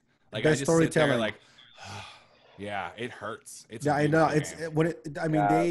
If Hollywood could come up with this type of shit in terms of the writing, that'd be dope. We wouldn't get like shit movies anymore, because the amount of writing and character development that happens in games now. Red Dead Redemption was one of the best I've ever played. The first and the second one, when you're like, okay, really good. You actually have a conscience when you're playing this game. You're going, I could be a bad guy, I could be a good guy, and depending on how I act. One like that too. Which one? Mass Effect. Mass Effect's like that too. Like, yeah, I always went for Paragon. I'm such a nerd. Dude, I've tried just for the simple fact of just, if I could be like a renegade, I can't. Yeah. Like I just can't. I don't want to. I don't like the way. I don't like seeing people get hurt. Yeah. Nobody's going to aspire to be a plumber. Have any of y'all watched any of these Twitch game players like play some of these games? Yeah, my brother. I'm doing it now. You Twitch? Well, I just started so I have a Twitch thing that I tried out early in quarantine that I don't know, like I don't have the best setup for my retro system, so there's a bit of a lag, but I just started a new thing called Ultra Loop with some of the people I was streaming with before. And it's like kind of a little bit of everything, but we've been playing a lot of Fall Guys, and I'm actually gonna start doing some retro streams again because my setup's a little better now. But yeah, I got a little setup where I play NES games and Genesis games and stream and talk. The whole industry is so unique, like, because back when we were like the golden age, when we were like talking about all these earlier games, we didn't have all these resources to kind of make your own, like have a career. Like all these people, new gamers that I'm seeing playing all kinds of games. I would thought they were all going to be shooter games, but I'm seeing some guys playing Grand Theft Auto and not even doing the missions, just kind of running around and doing random shit. And they have thousands of people in the stream watching them just go and do random ass shit. And that's something about watching someone else's play. I follow a bunch of like video gamers, dude, and it's something about it is entertaining. It's like I don't know. It's like you put yourself in their shoes. I don't know how to explain it, but why it's entertaining to watch. It's vicarious behavior. You're like, is that the word?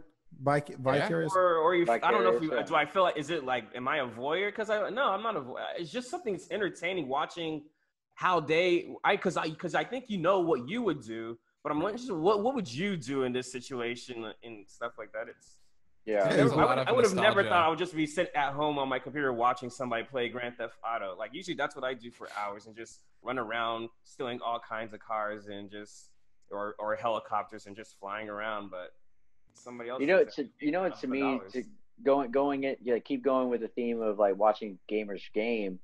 Like it's kind of, for me, it's kind of cool whenever I see like movie stars or sports icons like playing these games, like they're like me, they're gamers. Yeah. Like, You're falling for that shit. like for the longest time, it's like you think these people are just like, I mean, I've met movie stars, I've met musicians and stuff like that, but like, I mean, like for the most part, you think these people are just like man, I can never relate to these people because they're, Nah, you come know, on. It's a PR like, move. Yeah. right. No, but When it's Drake played Fortnite, Because I saw like when Drake was PR playing move. Fortnite and he was like geeking out because he was playing with that other what's that other big Ninja? gamer Ninja. Yeah. He was like, I'm such a big fan of yours, and he's like, No, and he's he's not. trying to He's keep just- up. no, see me like I for feel me like like sometimes the it's person real. recently that I've been Sometimes. to me the person I've been watching recently is Ronda Rousey. Oh, Nice. Ronda What Rousey, What is she Ronda playing? Rousey, she plays like it's a Dragon Ball game. Dragon Ball nice. Fighter Z? I'm not sure exactly what game it is, but she's flying around as Goku, and she'll like Oh, run into random Kakarot. people. Dragon Ball Kakarot. There you go. Yeah, like it's Ronda Rousey. Like you think like this badass chick that just like beats people up for a living, like that's all she does. She's a WWE superstar. Like you think like she's this tough chick, Yeah. and I'm like, wait, you She know, like like it's like she's hold a on. really entertaining person to kind of watch on social media. She has her own farm where she kind of is Yeah. self-sufficient, where she has like animals and they lay eggs, and she has like water, collects water and uses that in her like. She's a really interesting person, like to kind of Oh, he watch. got his beer. Yes. Yeah. Adam got his beer. It's on now. Finally. Cheers, y'all. Cheers. Nothing is Yes. drinking truly. But anyway, I had I think when it for me real quick, like when it comes to celebrities, whether it's a PR move or not, like it's cool that they like, want it's to cool take that they interest in game. it. It's cool that they game. Like No, like, that's fine. I'm a Look, gamer. I'm not- Like, listen, it's like, listen, man, like Alex, these people are Alex. like they're like me. Alex, I like it too. it's good for them. I'm just saying that sometimes it doesn't feel like genuine. Well, then pick a You're different so celebrity that you're feels so more genuine. cynical. No, I You're know. I don't so even watch jaded. them. I don't. I give think a you're shit. so jaded, like Yeah, by probably am. celebrity. No, because no, I mean, I know that some of them are really into it. I get that. And actually, when some gamers out there, get celebrity status just because they Twitch. I guarantee you, there's a lot of hot girls on Twitch that play video games that have millions of viewers and subscribers because they're hot and they play video games. But there's I mean, that's like, it's with any industry. There's always going to be people who are. Oh, yeah, like, it works for them. What are people selling? Are they selling like I'm cute and I play video games, or are they selling like, there's certain streamers who are like, I'm gonna play a game I suck at and I'm gonna get better at it over time, and that's the gimmick. The first time I streamed, I did Ninja Gaiden because I can beat it in an hour. And I was like, this is something I can do gaming wise that not everyone can. So that was my shtick. But then I realized that there's no future in that, because what am I going to do? Play the same NES You're game not every a girl time? and have big tits. Well, I'm simplifying. Yeah, shit. but then a bunch of them still have to be good at the game because they Exactly. Does it stream a really lot. matter? yeah, it's not just that they're a pretty girl. They're Yeah. still No, I'm they're sure still that- good I'm at this sure- shit. They can still kick our talking, ass in I'm Street talking Fighter. about that small percentage of like, I don't know what I'm doing. Can someone You're show me? cynical. I agree. I with know, you. I You am. are cynical. But I know, and I love think, it. because it's like I mean, I'm not talking about the majority. I'm saying they're out there. Let's be realistic now. Well, yeah, everyone's out there to be but fair. they're not Bitches, all there with bad intentions though. No, Yeah. I mean No. that's every medium though. Every media outlet. I mean, it has its good and bad. Let's just for simpler. I never to said make it was put bad. simply. I did not say No, it was I'm bad. just saying. I mean, it's probably the wrong terminology, but I'm saying like every thing that we take in and watch or digest or whatever, like it has its good and bad element. Depending on your point of view or how you view it, whatever. I'm pretty sure there's But, like Kumbaya. shitty ass like hot lawyers that just barely skated by. And you know, you wouldn't ever like want to hire her as your lawyer, but she's freaking Legally hot, blonde. and they get it real. They get The got life. like really, but it's just. But then there's Legally also, Blonde, okay, but she's a fantastic lawyer. So Yeah, no. she did go. It's Harvard, right? That she goes to. Yeah, Alex Yeah. froze. Mm-hmm. Yeah, Alex froze. You're That's like- all right. I'll be back. I know. You're like, let's move on. Okay. Yeah, I mean, you can't. People freeze. It's It's a- Zoom. Yeah, it's Zoom. Oh, People he is- freeze. I thought he was holding the post. He was really thinking.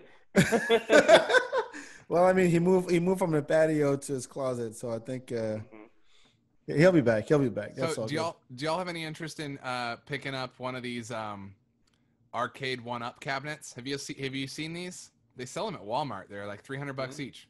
I Have don't you know seen what these? that Oh, well, what's on it? All right, I'm gonna share my screen real quick. I'm on their website because I thought it was interesting. Can you all see this screen? Yeah. So yeah, it's called Arcade 1-Up. They straight up have these at Walmart. Like I've seen them there. They're not that big. They come slatted out. You build it at home, kind of like IKEA furniture, and they're slightly smaller than scale. Like they're designed for like one person standing up, so they're not quite as big as a classic cabinet, but they are officially licensed cabinets. Check this one out. This is the one I want. What's on it? Just Ninja Turtles? So this one has the first arcade game and then Turtles in Time on it. Turtles they in all- Time, my they- jam. Right? So this is a good scale photo of these folks playing. So like you can see it's a little smaller than a Wait. cabinet in the arcade. What But- about we have one at the Pretty office. rad. We have one of those big like arcade. It was custom made with our like company logo and everything, and it has 4,000 games on it. I shit you not. Right? Those things are sweet. 4,000. Fallout It- Theater downtown has one of those. Dude, it's insane. Like it's all categorized fighting games. This is Neo Geo. This is, SNK. This is Marvel. This is the Mega Man series. And you're like, how do you like? I have my Xbox, the original Xbox modded, and I have all Super Nintendo, Nintendo Genesis, Master System, 64, loaded on there, and I always play the same like 10 games. Right? And seriously, I play Streets of Rage 2. I play Yoshi Island, and I play what's it called? I'll play Excite Bike once in a while, and I'll play Mario Kart. Well, that's 5. But the point is, like, what's the point of having like 4,000 games? Like, when are you ever going to get through even 100? Yeah, But yet those are sometimes actually you cheap. throw a random one on just for fun, but you're gonna Yeah, that stick could be to- fun if you Like, spin the wheel. I like collect my carts and stuff, but I'm in some collectors groups online, and like I follow the Reddit subs on like video game and movie collectors, and man, some of the video game collectors, I wouldn't know what to do with that. They have like it looks like a GameStop in their house. Like it's every cart. Some people like buy every cartridge ever released for something. And while there's a like compulsive part of me that's like gotta catch them all, I also know that I probably already own all the game carts that are my favorite games. It's gonna be There you very go. rare that I discover one that becomes my new favorite. Although it did happen before quarantine. I did find a really sweet reproduction card on Etsy for this crazy Japanese shooter where you play a girl witch on a broom called Wow. Panorama Cotton. That rules. Man, only you would know that shit. That's crazy. It's fun. Nah, that's dope. That's freaking dope. But yeah, I agree with you. You don't need 3,000 games. No one needs that. No, at least we do at our company. And I don't even know if you have time for 3,000 games. I don't have time for 5 these days. I mean, you were talking about how immersive games are, and then if you started Red Dead Redemption 2 today, and you played every day and it didn't work, it would still take you a while to beat it with everything. Like weeks, if not months, to get everything. Oh, with all the side stories and everything in there. Like, Yeah, I mean, and if you're like a how do you call it, completionist? Oh, the 100% Yeah, completionist. 100%. Yeah. I did that for the first one. It took me a while, but I did. You got it? You got 100%? Mhm. Yeah, I got up to like 80. Do that for There's the retro no way. games. No new. I don't do that. I don't even worry about that for new games. I don't even give a shit. I walk past items. I'm like, there's no way. It's too Well, big. well, for Red Dead Redemption, I got the 100% completion. I wasn't trying for it. I just happened to just be riding around, and all of a sudden, like Boop, boop. Come on, you have to Really? collect all this Like, stuff. like it just popped up like 100% completion. So I was like, oh damn. I did 100% Spider-Man. I did 100% God of War, Oof. the last one. Yeah. So That yeah, is a really good game series, though. yeah, I gotta buy that new one, and I gotta. Oh, I never gave you my answer about what's my favorite fighting game of all time. So I'm gonna tell you now. I It's don't think Soul I did Calibur either. 2. And Oh, yeah, nice that's the one. appropriate reaction. Yeah, it is. It is. And I Soul need to buy Calibur. Soul Calibur 6. Y'all are reminding me. There's a few Hey, PS4 games I need to pick up. I actually downloaded. I think I downloaded it for free on Xbox Game Pass. Oh, really? I think it's Soul free. Calibur 2? Soul Calibur 6, the one Adam was just talking about. Yeah, I want to play that. Heard it's awesome. I haven't played it. I just actually, so my 10-year-old, it's funny when my 10-year-old, she sees me playing video games. I don't play, I try not to play violent fighting, shooting games or whatever. But the simple fact that WWE 2K19 and Soul Calibur 6 has creative players. I have to create her on the game. Like, it's just like, she's like, you're going to make me on the game? And then like, she gets really upset whenever I've been her on WWE 2K19 and I match her up in a match with like Alexa Bliss and she loses to Alexa Bliss, immediately hates Alexa Bliss. Like, and I watch wrestling every now and then. She's like, oh, that's Alexa Bliss. Boo! She gets into it, man. So yeah, so hey guys, I think so. Yep. What? Yeah, we gotta change the subject because What? there's a lot of stuff happening right now. Is there? I'm going on Twitter. So right now, like it's the final night of the RNC. Yeah. See, turns to politics at some point. And Trump is, but this is happening right now. I got a live view. He's doing his speech. There's thousands of people by the White House right now protesting, and like during his speech. During his speech, like I don't know if I'm cool with that. That's not. What? What do you mean? Like, why? What are you not cool with? No, I mean, it's the Republican convention. Like, let them have their moment. They shouldn't be doing it on the White House lawn. It's a violation. Oh, is that what it was about? It's on the White House lawn. Yeah, they're in public. Like and it's like there's a mob. Like it's on, like, I'm seeing it all over my feed right now, and it's looking intense. That's incredible. Incredible. I'm trying to find it. Wait, you saying that, so there's the rule that says you can't have it on the White House lawn? You can't. There's a thing called the Hatch Act, which basically is just that you can't equate the office of presidency with a candidate. So by having a convention on the White House lawn, it's a huge unfair advantage for the Republicans because in the mind of the average American watching, they're equating Donald Trump and Republicans with the White House as if he belongs there. Which inherently undermines a fair election. So while he's giving his speech, like they're trying to drown it out. Like, I mean, also he should be drowned out everywhere he speaks. I get that. But also it's just like right now, from all the videos, like ABC News is showing this. Breaking news. Yeah, but like right now it looks peaceful, but it's like a. Are they just yelling outside the gate or something? Yeah. Thousands of people. Thousands. You know what's amazing too is I'm watching the feed and these thousands of people. I'm scanning the crowd. I haven't seen a single one of them without a mask on. But you without go to the a other, mask? No, all the protesters have masks on, and you flip to the other side of the fence at the White House, and it's a lawn full of people without masks. Mm-hmm.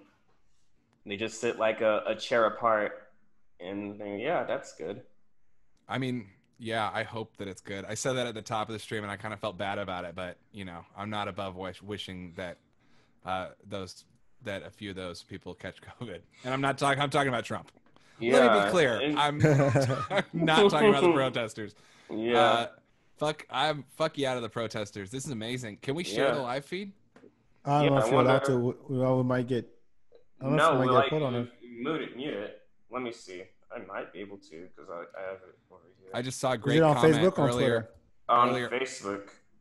I mean, don't play the audio. Alex earlier. There's a video. From Now This Politics that's the straight up protest feed too, and it's live. I just saw a great comment, reminded me of what you said earlier, Alex, of how people invoke the name of God. And this girl commented, if Jesus were here now, y'all would call him a socialist freak. And I'm like, good point. Here's a quote from something you just said. To save as many lives as possible, we are focusing on the science, the facts, and the data. Oh, let me say it again. To save as many lives as possible, we are focusing on the science, the facts, and the data. Yeah, bullshit. And people gonna buy it. At this point, if you're a fan, you're gonna vote for him. I don't know. There's no changing anyone's vote. The only thing that you can do is the people that are dead set on not participating at all because they're so irritated or frustrated is trying to get them to change their mind to come out and vote either way. That's the only people but there's nobody that's made up their mind that they're gonna go vote that's gonna switch. Way. Garrett is not switching his vote. No. It doesn't matter what you say. Maybe though we can Groundhog Day Garrett and people like him and set their calendars back so they miss the voting day. I know. That'd be yeah. No, you missed the voting day. Get out of there, y'all. Yeah, go on the 4th, Garrett. It's gonna get so much. It's gonna get so I keep having flashbacks to arguing with friends in 2016 and being like, y'all, he is going to have martial law. He is going to have camps. This guy is a fucking Nazi. He's told you who he is. Believe him. And they're like, no, he can't get away with that. He can't. And then we flash forward and everything's awful. 180,000 people have died from this virus now under his leadership. Yeah. I seriously do not see any other option other than voting against this guy because it's death. This fucking guy is death, man. Grim Reaper in the flesh. The thing that keeps making me so furious is they have this saying where they're like, this is Joe Biden's America. If you don't vote for me, you're gonna see more of this. You're the president. This country. Yeah. You're the president. This is your America. He's not even president, but you're trying to pass it off like this is what the Democrats want you to do. Same with Obama. Your country. They just scared the shit out of you. Obama. They just scared the shit out of you, so you vote for them. It's politics 101 during the election year. But how do they not see that that's spin? You're saying it's somebody else, but you're clearly the person in charge. You clearly don't have the capability to talk to both sides. But don't blame the people in power. Yeah, so don't blame the people up there taking advantage of their position. Blame the people who actually put them there. That's it. Y'all know I'm a film super fan. Mm-hmm. And lately I've been trying to watch a bunch of old silent movies and stuff and just get back. I just been trying to watch old movies. I keep watching movies from the 30s, and I gotta say every movie from the 30s I watch that is about war in some way, or especially any foreign films from the 30s feel so fucking too eerily familiar. They feel so on all the things people are saying about war and blame and how leaders are blaming and how they're criticizing Hitler at the time, because in the 30s in Germany Hitler was very popular and there were two left-leaning political parties. One was more of what you might describe as Democrats. They were liberals but not super revolutionary, and then there was a revolutionary leftist group, and those groups, the leftists and the liberals, couldn't fucking get along, and they never picked a viable candidate to go against him, and he won the election. So I've been watching a lot of movies from the 30s, and I gotta say it feels so eerie and familiar, and I don't even I would rather be proved completely wrong and be cool, I sounded like a crazy person. I don't give a shit. I will say it. He's a fucking Nazi. He's gonna try. He's death, and I'd rather sound crazy than yeah. Well, right. It's like my favorite history professor always told me, is history repeats itself. Here you go. It's because somebody would say that, it's history can never repeat itself because you can't have an exact repetition of what happened in the past, but it sure as hell rhymes. That's a good asterisk to the expression. That makes So sense. when he said that, Yeah. I was just like, yeah, like that's I can't argue that. Like that's like that's very true. Like it's just I don't know, man. It's crazy. Like I watched a little bit of the RNC yesterday, and Did you fall asleep? no, I felt pretty fucking offended that this Puerto Rican woman called her mother an immigrant to the United States. I'm like, when did I become an immigrant to this country? Like what? Like when she said that, like I lost my mind. I'm like, you know how like we always take the man card from people? Yeah.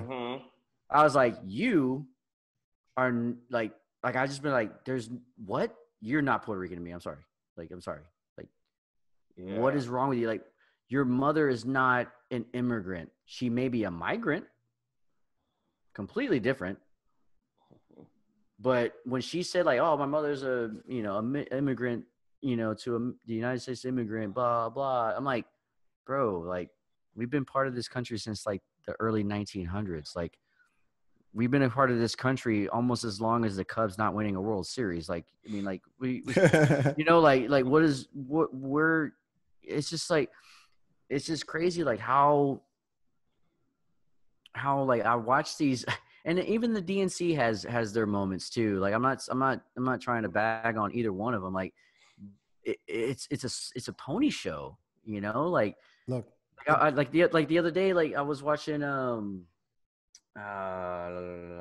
was I watching? I guess it was the DNC, but it's just like, like Toulouse, she's a governor, senator from Hawaii.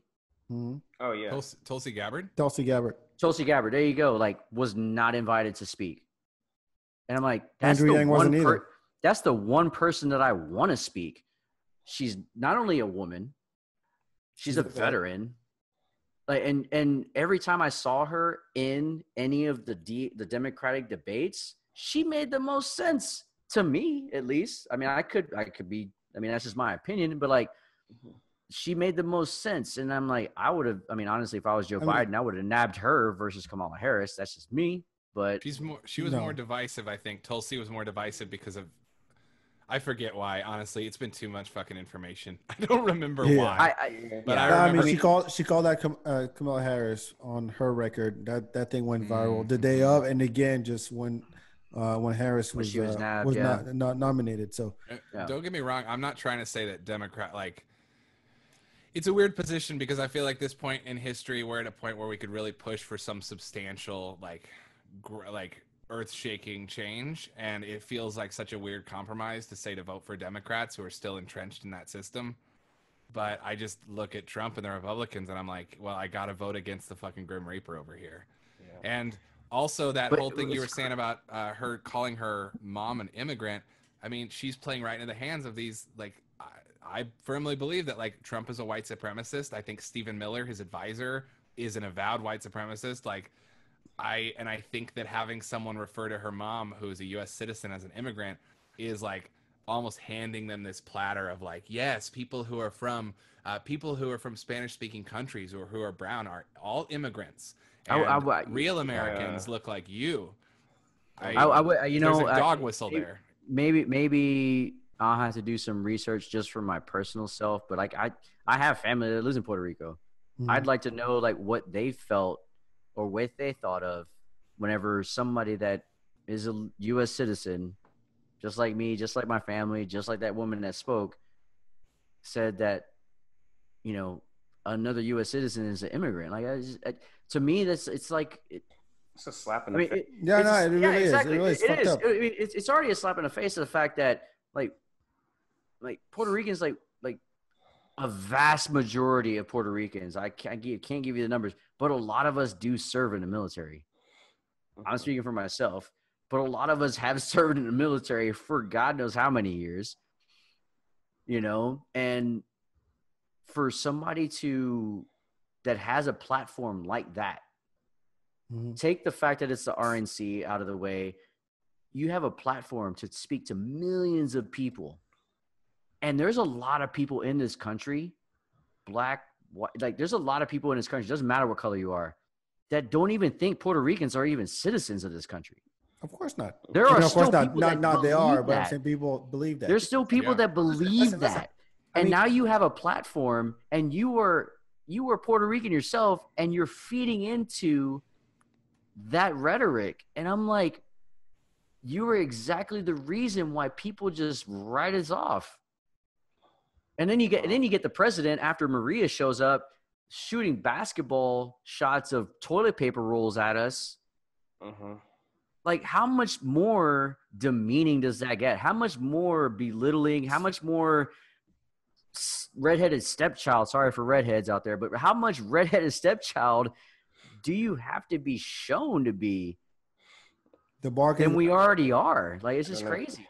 Do y'all think like this, the way like all this news is happening and all the politics is going, do you think it's creating more racists? Because I truly feel like it or you think they've always been that way? They've always been there. They just didn't want to come. It's easier now to spot them out. Trump made them feel safe. Yeah, no, that's it's like me and my dad, and I mean, I wish my dad was still here. We would have talks about this stuff. My dad grew up in the 50s, in the 60s, in the middle of the civil rights like era. He wasn't in all these protests and stuff like that, but he saw like, he saw a lot of that stuff in Philadelphia and New York.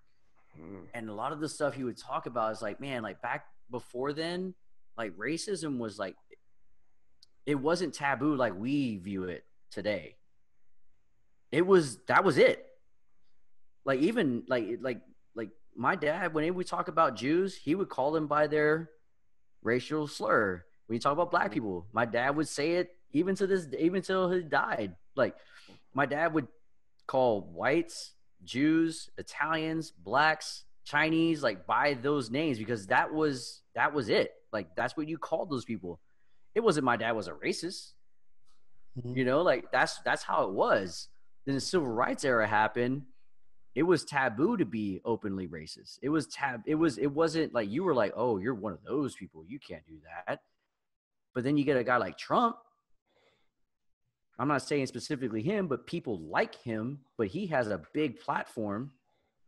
Biggest. Then it's like all these people that went into this hiding hole never changed their stripes. They just dyed their hair. Like that's all they did. They just like, oh, like I'm still they're still the same racist person. They have a safe haven now. They were still the same racist person back in the 60s and the 70s and the 80s and the 90s, but now you got a guy that's a president that does that stuff. They're like, oh wait, hold on a second. If he could do that, then I can. And now it's just like it's woodworks coming out like crazy, like gangbusters. I've always said, like, in the difference between here and Europe when it comes to racism is that over there, it's in your face. When someone's racist, they're proud and they show it. Like, look, I'm 100% French. I'm 100% German. Fuck you. Get out of my country. Right? At least don't go to that town and don't go to that area because that's where the racist motherfuckers live. That's where the mayor of this city is a member of the far right party. You know that. You just don't fuck with that. So you know how to avoid them. But here, they're like on the ground. You can't knows what. That's the most dangerous kind because people have those moments. And I mean, we could go back decades and decades, everything that's happened. But that's what's happening. I just wrote like a contest, and I just had like this realization today or not today, but like about kind of just the mentality that's happening. It's because you know how we're like all the peaceful protesters, like there's safety in numbers. When everyone goes out in a big group, you feel safer that way. But that's the same. It works exactly the same way for racists too. Like whenever they see another racist and they feel like, oh, there's another one like me, I feel safer. I can do this because it's that same Karen effect where people see themselves being videotaped, but they stop caring anymore because there's so many of them now that they don't feel like there's any kind of repercussions. And people like the Garretts of the world and all this stuff are just coming out or not coming out. Just they feel like I know so many more people that are like me, so I must be right. it's this weird. I don't know how you. I don't know if just switching the person in office is not gonna fix that. I don't know how we're gonna. We're not. We're gonna let's be fair. Start healing this. It's not. Racism is never gonna go away until people realize that. Yeah. I mean, it's not. But how do you? But how like? I don't know. How do we put a cap on? Do we put a cap on this? Like, no, you don't put a cap on. Do we go back to people going back into woodworks and like we like it better when you held your racism inside? Or do we just let them stay like right now and just have it? Hey, just be racist out in the open. This is just how the culture we live in right now. Like, or no, forever. Everyone just be racist. Be racist in your house. That's. There are other times in history. There are biases and isms and prejudices that we are unaware of because society moved in such a way that they got away from those things. Like, granted, I'm not trying to say that anything's getting better in the short term. It's a lot of fucking work and a lot of bad shit. But I don't think that it's an insurmountable goal. I think that a reason that Trump is empowering people, but also like when it comes to people feeling safer to be racist out in the open, I think there's also like this sense that we're confronting these issues and we're saying, hey, America has been a racist country, not just in terms of like people saying slurs and being out there being racist in a more maybe easy to see way, but like our institutions are built to control. That's a different conversation. It is a different conversation, but like I think that when a lot of white people, especially like maybe upper middle class white people who feel like they've really earned where they're at, I think sometimes those people, when they see something like racism being confronted in a systemic way, they buck against it because they're like, wait, if that's true, that invalidates me. And they start to feel insecure and angry. I think that's where the Garretts of the world come in. I think that's why they feel more empowered because they're like, no. I was taught that the civil rights movement and the baby boomers fixed all of this. Why are people still upset? I don't know. That's the vibe I get from like white moderates with their and conservatives with racism. But can I screen share one more time real quick? Yeah, and we need to wrap up soon. It's going to be 2 hours. Oh, okay. So I'm just going to show y'all this tweet because this is how I think that this sums up this dog whistling perfectly. So this is like a Nazi tweet, and I'm going to sound like a crazy conspiracy theorist, but I have to be honest. It straight up is a dog whistle to end all dog whistles. So this tweet is 88 characters long, and it's 14 words long. So this is like Stephen Miller, the Nazi guy. Y'all know Stephen Miller who like orchestrates Trump. This is his work. This isn't Trump. So 14 words, 88 characters. So the 14 words are like the white nationalists, like 14 words. Like I don't know what they are. And then the 88 is HH, Heil Hitler, as well as the fact that he has HH capitalized in here, and it's heritage. Read the thing. So people are listening. Oh, sorry, for people listening. This is the tweet reads, "This is a battle to save the heritage, history, and greatness of our country. #MAGA 2020. It is exactly 88 characters. It is exactly 14 words, and 2 H's are capitalized. That's one hell of a coincidence to have 1488 and HH and the word heritage all in one word. And I flat out cannot be convinced that this dude did not tweet this because he knows that it makes Nazis feel safe. And it lets them know, hey, your president's looking out for you.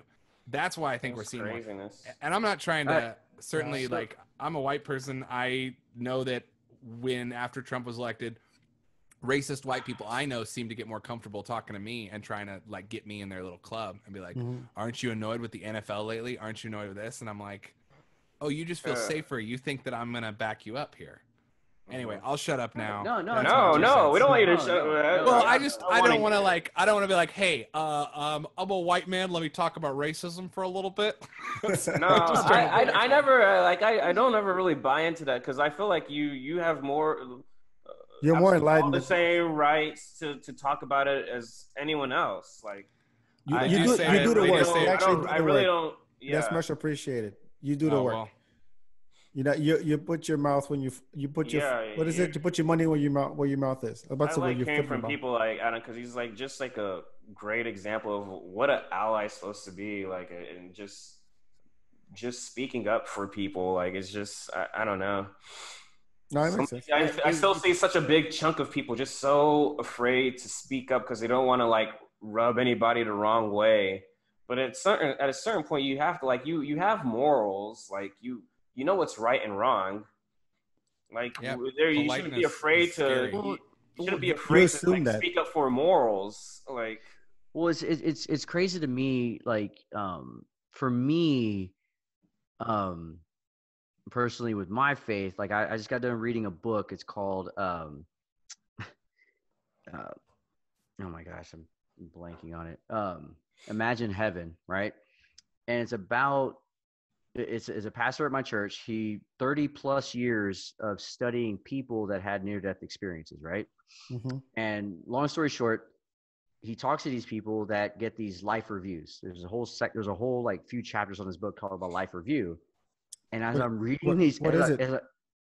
They're talking about like, you know, when you're in between, like when you die, when you're clinically dead, these people like rose out of their body, saw their body where they were at, and they flew off, and you know, to them they spoke with Jesus or with God, right?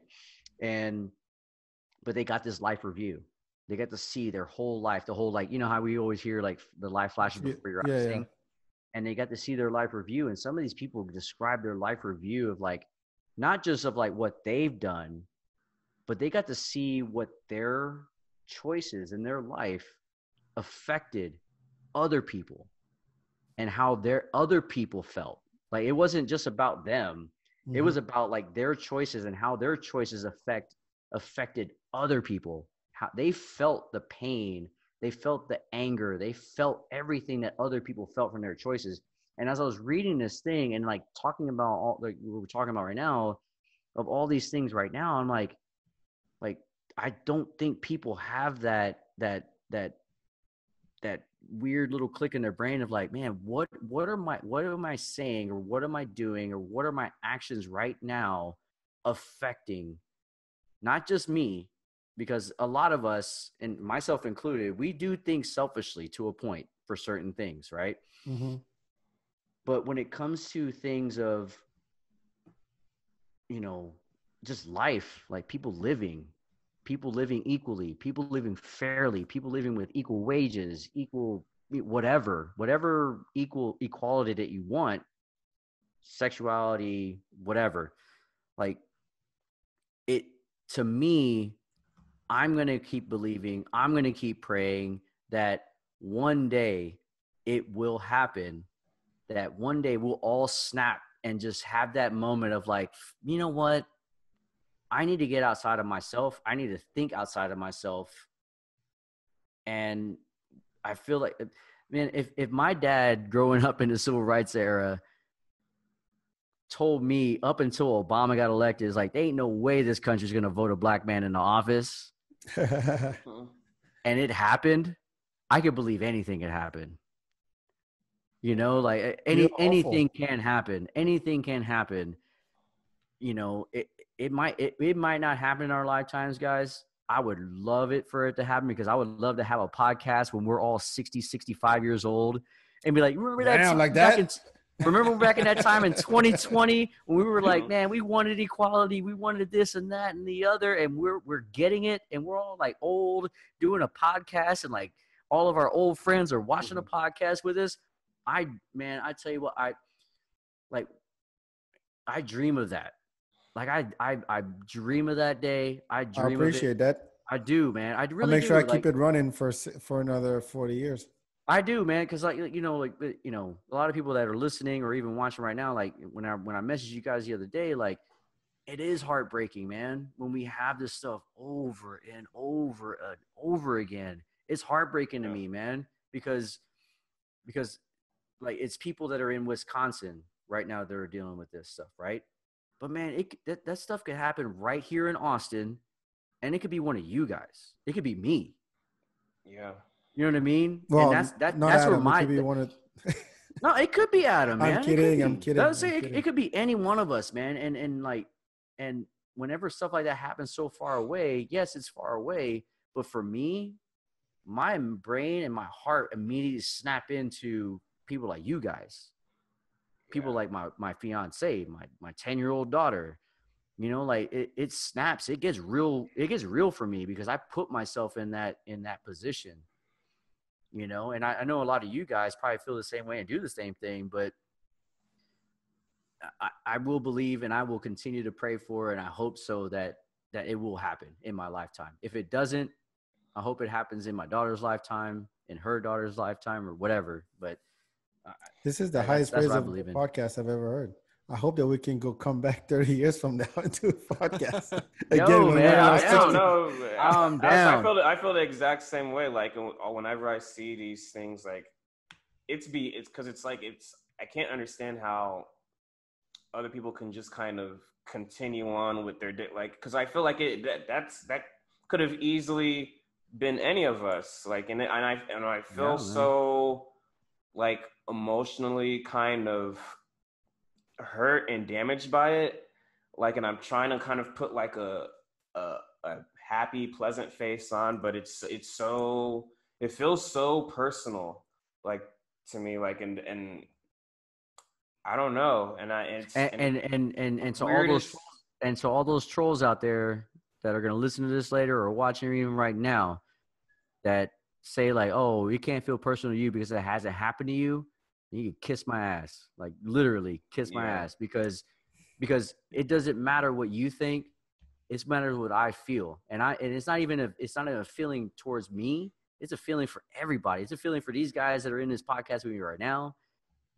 And it's feeling I love you, for man. anybody. You're such a good person. Dude, I try. Alex is more people like y'all in the world, please. Nah, man. You know, and full disclosure, I wasn't always like this, man. I wasn't. You know, my journey in this last year and a half with my faith, with my fiance, with everything that's happened to me in this last year and a half, 2 years, man. Like, you could go, I mean, if you want to scroll back on my Facebook, Obi, go back like 8-10 years, man. You're gonna get a whole different Alex on there. When I met Alex, you will. Like 10 years ago. The thing is, but that Alex doesn't define who I am though right now. Like it was, I did that. I might have said that. I've made tons of mistakes, but did you know, Alex, can I ask you one question? Yeah. Would you consider like being a preacher or something? Yeah. Hey, so it's funny that you say that. I'm just wondering because I mean, you talk deep and you bring up your faith and you make great points, and I think everybody here agrees. And you really feel passionate about what's happening, and it really like, you know, moves you and all that. So because man, we have to wrap up soon too. Yeah, no, I'll try and make it quick. But man, like I would say the last like 2 years, man, has radically changed my life, man. It really has. Like, I don't know if any of you guys have lost a parent. I lost my dad 2 years ago. I lost my dad. Yeah, so I mean, I lost my dad. So Obi, you could understand this. I don't know if anybody else has, but like 2 years ago Sunday, I lost my dad to cancer. You know, and you know, man, it changes you, man. Like it does. It really does. And the support I got from my close friends, the support I got from my church and the grief share class that I took, man, you just learn a lot about yourself, man. And recently I've had a personal journey that it's probably another podcast, but he's about to do another thing now. yeah. Anyway, like to answer your question back, like whether it's a preacher of my faith or just love and compassion for people, just to try and just be good, man. Like you don't have to be a Catholic. You don't have to be a Christian. You don't have to be anything like that. You're about to open a can of worms here. You don't have to be any of those things. No, I totally agree. But I was saying it's just like love is just not just like, it's bigger than just like, I don't know. It's bigger than a word. That's for sure. For me, it's just, there's more to it, and it's work, man. It's work, and you got to want to do it. Really. That's just how I look at it. And see, that was awesome, man. Yeah. Everybody. Hopefully people like Garrett, if people like Garrett are listening, hopefully they realize that No one hates them. No one's coming for them. No one's trying to steal or take anything from them. And if they just open themselves up to seeing that we're all connected a little bit more, maybe they'd feel some of that love and they wouldn't have to spend the whole evening on Facebook because they'd have friends that loved them. I honestly doubt he'll make it all the way to the end of this episode. After how much shit we talked I, about him. I think he'll make it to the end. No, I mean, Alex trolls are the wins this biggest fans. episode. You know that, right? Mhm. All right, Yeah, Alex they wins are. this They're episode. the trolls are your man. biggest supporters. Thanks All for right, the guys. views. We got. Yeah. We've been talking for a couple of hours now. So, your plugs and then your dope shit. Oh, shit. All right. I can go first. Go ahead. My Either dope way. shit. I've been playing Ghost of Tsushima on PlayStation Oh, 4. I've heard that game is so good. And holy shit. 3 things about it. Number one, so if you don't know the plot, you're playing a samurai. Your uncle was kidnapped by the Mongols who invaded your land, your country, and you're, trying to reclaim it. Then you make allies, you get new weapons, new legendary techniques, and stealth shit and everything. But the other thing that I love about it's open world, like Red Dead Redemption, but for samurais, speak Japanese and everything. But one thing that really got me is that the voice actor in Japanese is Kazuya. I forget his last name. But anyway, he's the guy who does the voice of Zoro in One Piece. And I'm a huge One Piece fan. So when I heard him speak that Japanese, I'm like, holy shit, that's it. I'm in. This is my game. So love that game. That's my dope shit for the week. Who goes next? I'll do my plug. Okay, go ahead. My plug is, well, if you can see my name on the screen, Protextor, Protextor, put a .bandcamp after that. Go to my Bandcamp. I just upgraded to Pro, put some videos on there, and I'm donating 100% of whatever I make through Bandcamp. If you live in Austin, I'll drop it on your... Oh, hell yeah. Oh, Hell yeah. damn. Thank you, Alex. Yeah, Alex supported the sale. Thank you. Nice. And I'll send you one of these stickers. So 100% of whatever I make on Bandcamp, I'm donating this year. So head over there. You get a sticker if you order something. Dope. Thank you for the visual element. Man. And my dope shit, I just ordered, I'll tell you, I just ordered the this giant ass box set of all the Gamera movies. There's another, I'm gonna keep it Japanese. There's a Japanese kaiju big monster franchise, and I slid in right under. I got the box set for normal price, and the next day it went out print, and now it's like $400, $500 on eBay. So I'm very happy that I got it, and I'm gonna watch the shit out of those movies. Nice. Kaiju is like the Godzilla type, big monster type of movie. Sweet. Alex, what you got? Man, for me, I know I think Carl and I sent it to him earlier, but at least for me, I've been listening to this podcast. It's called The Bible Project. Again, going back to my faith. Sorry about that. But don't apologize for that shit. So the Bible Project is this group of people from Portland, Oregon. They're an animation studio that makes these like 2 to 3 minute videos about different characters in the Bible, different stories in the Bible that we've all heard, we've all grown up with, but they really do a good job of like diving deep into the Hebrew literature, the words, the what words actually really meant, and they give you these really quick little snaps of 2-3 minute videos of just like you could watch these videos and you get a little bit better understanding of like these stories that we've all either heard, don't know of, and stuff like that. And they also have a podcast on Spotify, Apple, iTunes, and stuff like that go deeper into those videos. Some of those episodes are like maybe like 9-10 episodes long, depending on what they're on. Mm-hmm. But man, I'm a big history kind of guy, and the way they describe this stuff is it's not like how we would view it in 2020 eyes.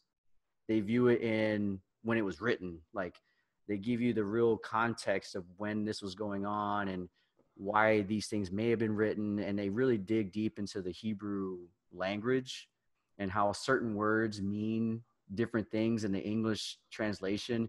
Even the English translation of the word God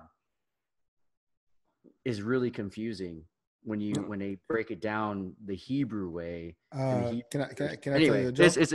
Yeah. Can I tell you one joke? I don't know if I you got a like good it. joke too. I got a good joke too. Do you know what God means in French? No. This is true. This is absolutely true. And you know I'm French. God, Yeah. un good in French is a dildo. True story. Wow. True story. God is dildo. Oh my God. That's what that means. My dope thing is a real bad Christian dad joke. So this guy got to talk to God one day, and he asked him, "Hey God, so like, what's like, a million years to you? Like, how long is that?" He's like, it's like 1 second. And the guy sits there and thinks. He's like, "Huh." He asks him another question. He's like, "So what's like, $1 billion to you?" It's like, "Oh, see, it's like a penny." And the guy sits there and looks back. He's like, "Well, hey, God, can I have a penny?" And guy looks at him. He's like, "Yeah, sure. 1 second." That's cute. Yeah, that's good. That's good. That's good. That's good. All right, Obi, what you got? And I'm done for the day.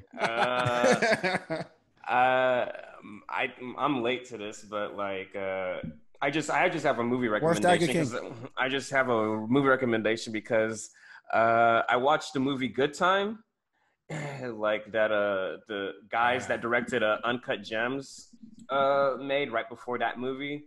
That movie was so incredibly good. It was so good. Uncut Gems or Good Time? Good Time. Okay. So if you have time to watch that, it's on Netflix. Like, go check it out. It's just as intense as Uncut Gems, but you hated Uncut Gems for some reason. Let's not go there again. Let's not go there again, Obi. But Let's not go there again. But that's my movie recommendation. My cynical asshole was basically saying, "Yeah, it was all right." Anyway, let's wrap things up. We'll be talking for over a couple of hours. As always, thank you so much for tuning in. Shout out to everybody who tuned in live. Adam, always a pleasure. Thank you so much. Alex with the good words. Alex with the good words, so we're going to call you. Yeah. Alex with the good words. Make sure like Becky with the good hair, right? Yeah, Alex with the good words. Make sure you subscribe to the podcast, the FeedBak podcast. We're everywhere, including Spotify, by the way. So go ahead, leave us a review. Check out the archive. There's plenty to go through. Obi, thank you so much, as always. Thank you. Thank you, and we'll talk to you next time. Ciao, ciao. Bye. Peace, everybody.